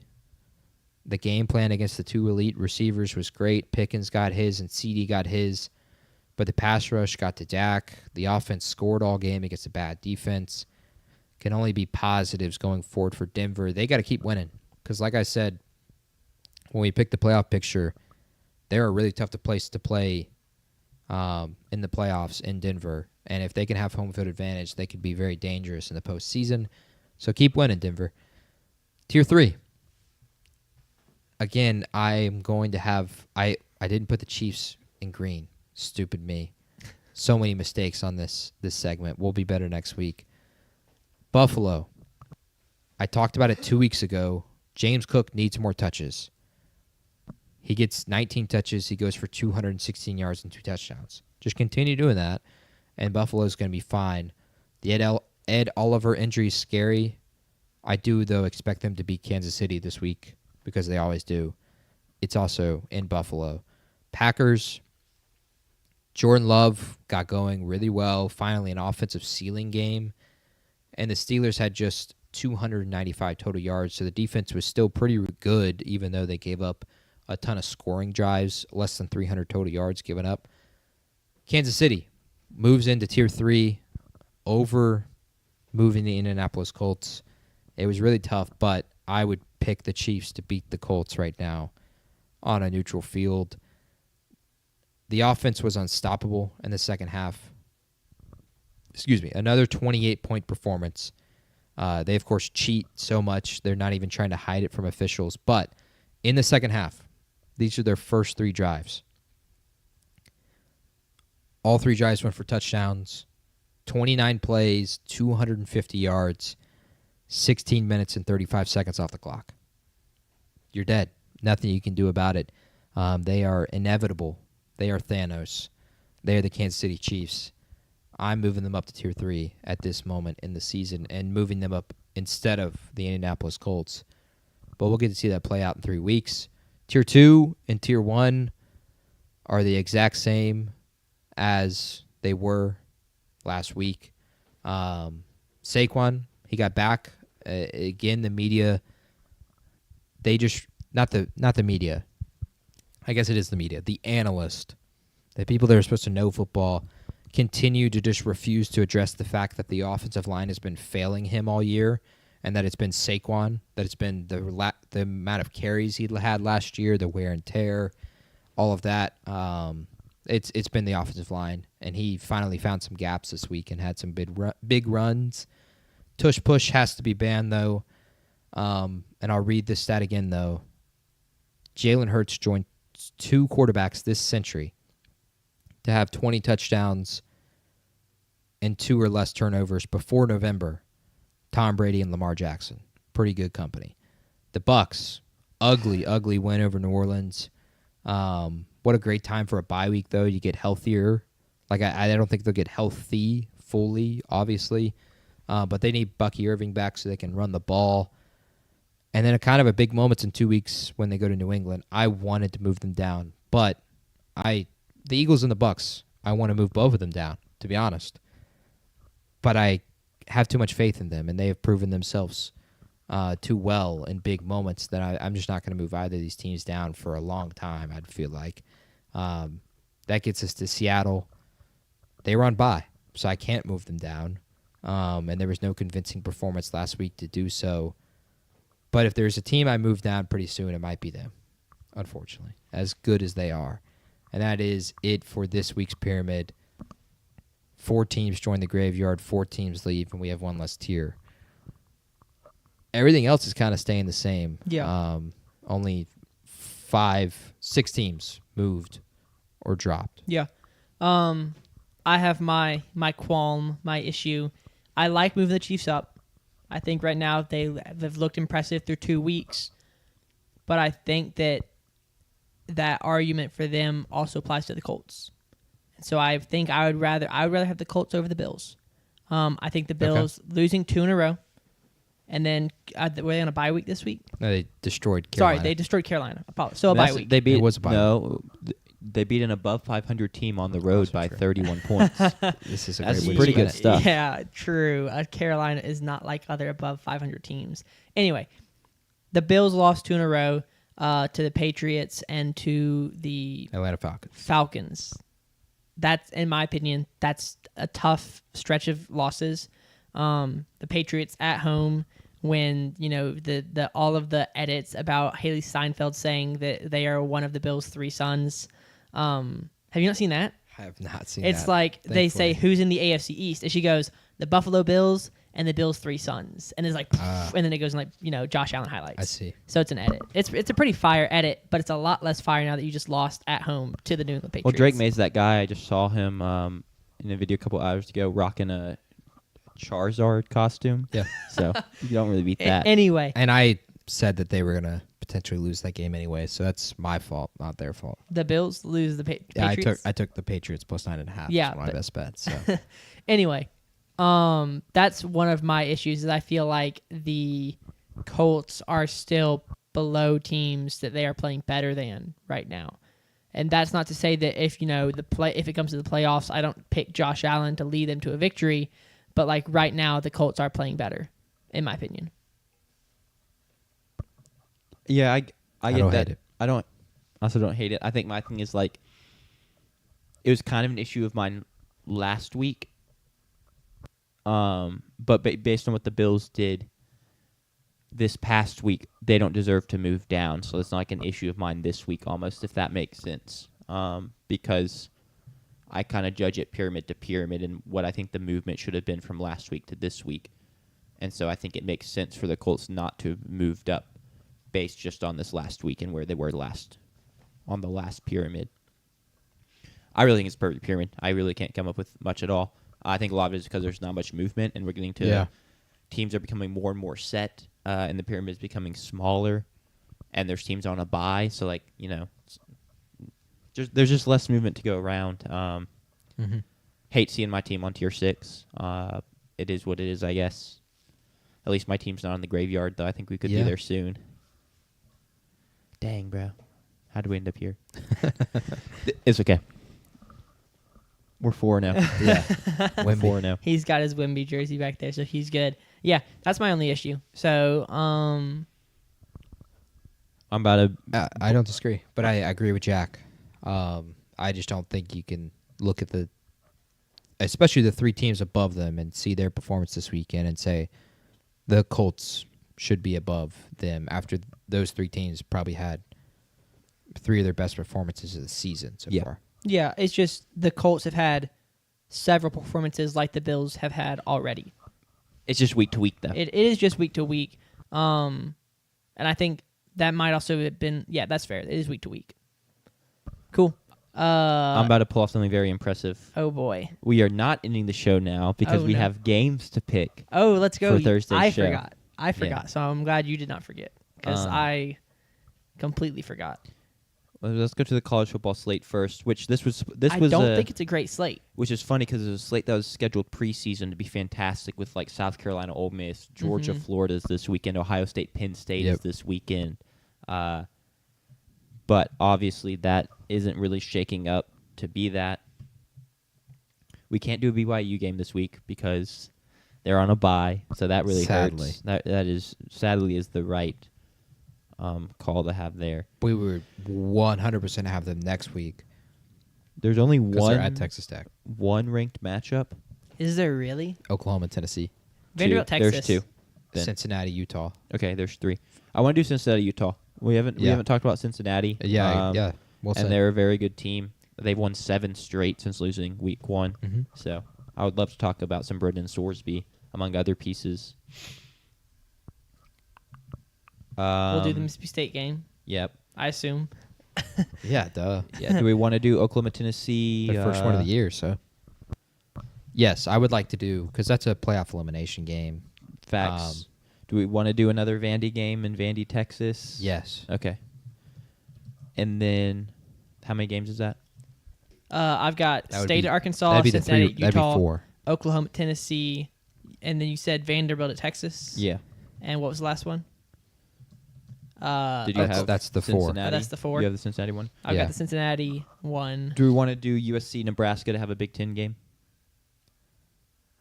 Or do we want to try and get someone to respond with a game of the week? Or we can try and get someone to respond with the game of the week. Why does the Big Ten just have terrible matchups every week is my question. I don't know. That's And, a great question. Someone tried to make a big deal about that with Pate's show on Sunday because he talked about the SEC for an hour and 30 minutes and the Big Ten for 2 minutes and 15 seconds. Yeah, I wonder why. They just have bad matchups. Like They you want me to have talk Penn State, Ohio State. No, that was their- sarcasm. I mean, the best game of the weekend was they had a couple. They had Rutgers versus Purdue, one possession Indiana, game. UCLA. Like that was. I do love how That would have been the most buzz to Yeah. talk about at least. the Rutgers Purdue game ended in such a They great had way. they man. had 2 one-possession games, and those 2 games were Rutgers at Purdue and Northwestern at Nebraska. I'm so sad. and they just Penn have no State, national Ohio State relevance. is not a good game to talk about. I know. I mean Delaware Liberty. That's a pretty big CUSA game. I was They've thinking, got 2 games this weekend that are one-possession spreads. Michigan State at Minnesota. Who cares? I do like James Minnesota. Madison, I do Texas like State, Minnesota. but USC at they Nebraska. literally played today, They Yeah. play today. Yeah. What is today? Tuesday? Wow. Tuesday. Can't wait for the Tuesday night football. So those we've got 4 college football games. Yep. 1 SEC, 3 SEC and 1 Big 12. Shocker. I don't. Yeah, the only if we did a Big 10 game, it would have to be USC Nebraska. What about Central Michigan, Western Michigan? That's a pretty big game. They are playing for the Battle of Michigan. Central Michigan has already defeated Eastern Michigan. Wow. And if you don't know, the winner with the best winning percentage over that series wins the Battle of Michigan trophy. We don't have to talk about that game, though. I'm just a Appreciate Central that. Michigan. I'm the Appreciate former that. coach at Central Michigan. Sure. I'm Navy at North Texas. An undefeated team versus North Texas, who's 7-1. I think we just leave it for now. We can Okay. see what the fan game gives us, and then if we want to add one, we can. Cool. I'm looking at the NFL games now. Obviously, you're doing Kansas City at Buffalo. No doubt, no question. I guess. Okay, never mind. We don't have to do it. I would like to do that game. if you I don't would mind. also like to do that game. Surprising. Shocker. Sanders is not going to Chargers Titans, so we won't do that one. We have Tyler Shuck's first start. Yeah. So much. Seattle's only favored by 2.5 at home. Or sorry, Yeah. no, away. Does that make sense? Yeah, they just expect Jaden to play. I wouldn't have that. I would have Seattle by 6.5 right now. Valid. This is kind of a bad week. I wish. Every week's great. Tyler Shuck's getting his first start. That's amazing. Falcons Patriots Super Bowl 51 rematch. Saints Rams. That's the NFC Championship from 2019, I don't remember that game. 2021, It was 2019, it was 2019. It was 2019. Great googly moogly, man. Colts at Steelers. I mean, I would do that one. Acrisure Stadium. Correct. Not Heinz Field. I mean, we got the Panthers trying to get back above 500 at Green Bay. Hell no. Um, Honestly, the best last game is Broncos at Texans. that's what I was thinking. We can do that. I'm down. I mean, you don't beat NRG Stadium. It's hard to win there. It's actually the second best stadium, though, in Houston. This is true. The Cage. The Cage is better. Tedesco Stadium. Tedesco Stadium. Broncos. What was the third game? Broncos at Texans and Seahawks at Commanders. Colts at Steelers. Colts at Steelers. Cool. Two 12 o'clock kicks and a 3:20. We got them locked and Electric. loaded. Electric. Hopefully, What a weekend of football. we can pick those games better than we have been. I don't know what you're talking about. I won a game last week. You won a game. We won a collective 1-8 last week. No. Whoa. Oh yeah. I mean, I went 1-2. The other y'all went 0-3. We won a Correct. collective 1-8. My statement still stands. I mean, it does, but I don't want to be thrown in the same pool as the losers over here because I won a game. Can you give us your overall record, please? 11-13. which is a losing record. Yeah, but like y'all's records are Jack is 6-18, JP's 7-17. Which 6-18 is pretty aesthetically pleasing, because that's a nice 33% on the dot. You don't have to do any no, fancy it's 25%. math there. Yeah, because it's not It is just I got 6 at 18, right? Even Yep. better. It's That's- 25%. That's not great. No, but it still fits my purpose of like it's a nice round And number, meanwhile, I'm only 2 games below 500. I go undefeated. I'm above 500. which is a losing record. yeah, but I had a losing record last week, but I didn't lose every game. True. And I had a winning record in the college football pick'em. So Congrats. me and you both. Yeah. And then JP. Yeah, over if you're there. gonna dog me, you should at least shout me out. Yeah, no, I mean, But see, talking about aesthetically pleasing on the spreadsheet, JP's is a nice little like hamburger. It's a little sandwich. Yes. his 30-30. Lost No, sandwich. it's 7-7. I was Oh. more talking about green, red, green. Yeah, Oh, that is that's true. also So, really nice. But see, I'm like a sandwich, and I've got like some vegetables in the middle. but we know you don't want vegetables. No, I don't anyway, eat vegetables so in my that doesn't look sandwiches. good to you. All right. Yeah, let's wrap it up. Yeah. Thanks to all who tuned in. A nice 2 hours and 40 minutes long. Yeah, thanks to all who tuned in, and thanks to all who listen post-recording. It means a lot, and we'll be back for you all Thursday for our preview show of the upcoming weekend games of college football and the NFL. And then we are back with JP's Best Bets for that show as well. No longer just JP's Bets. I can't believe we're getting rid of the good juju after 1 week. Of No, calling it we're JP's building Bets. on the good juju. Okay. He's rolling. We're going to build some momentum on Thursday to end that show. Gonna have 9 picks. We hope to see y'all there. Yeah, volume shooter JP on Thursday. But yeah, we hope to see y'all there. Peace. See.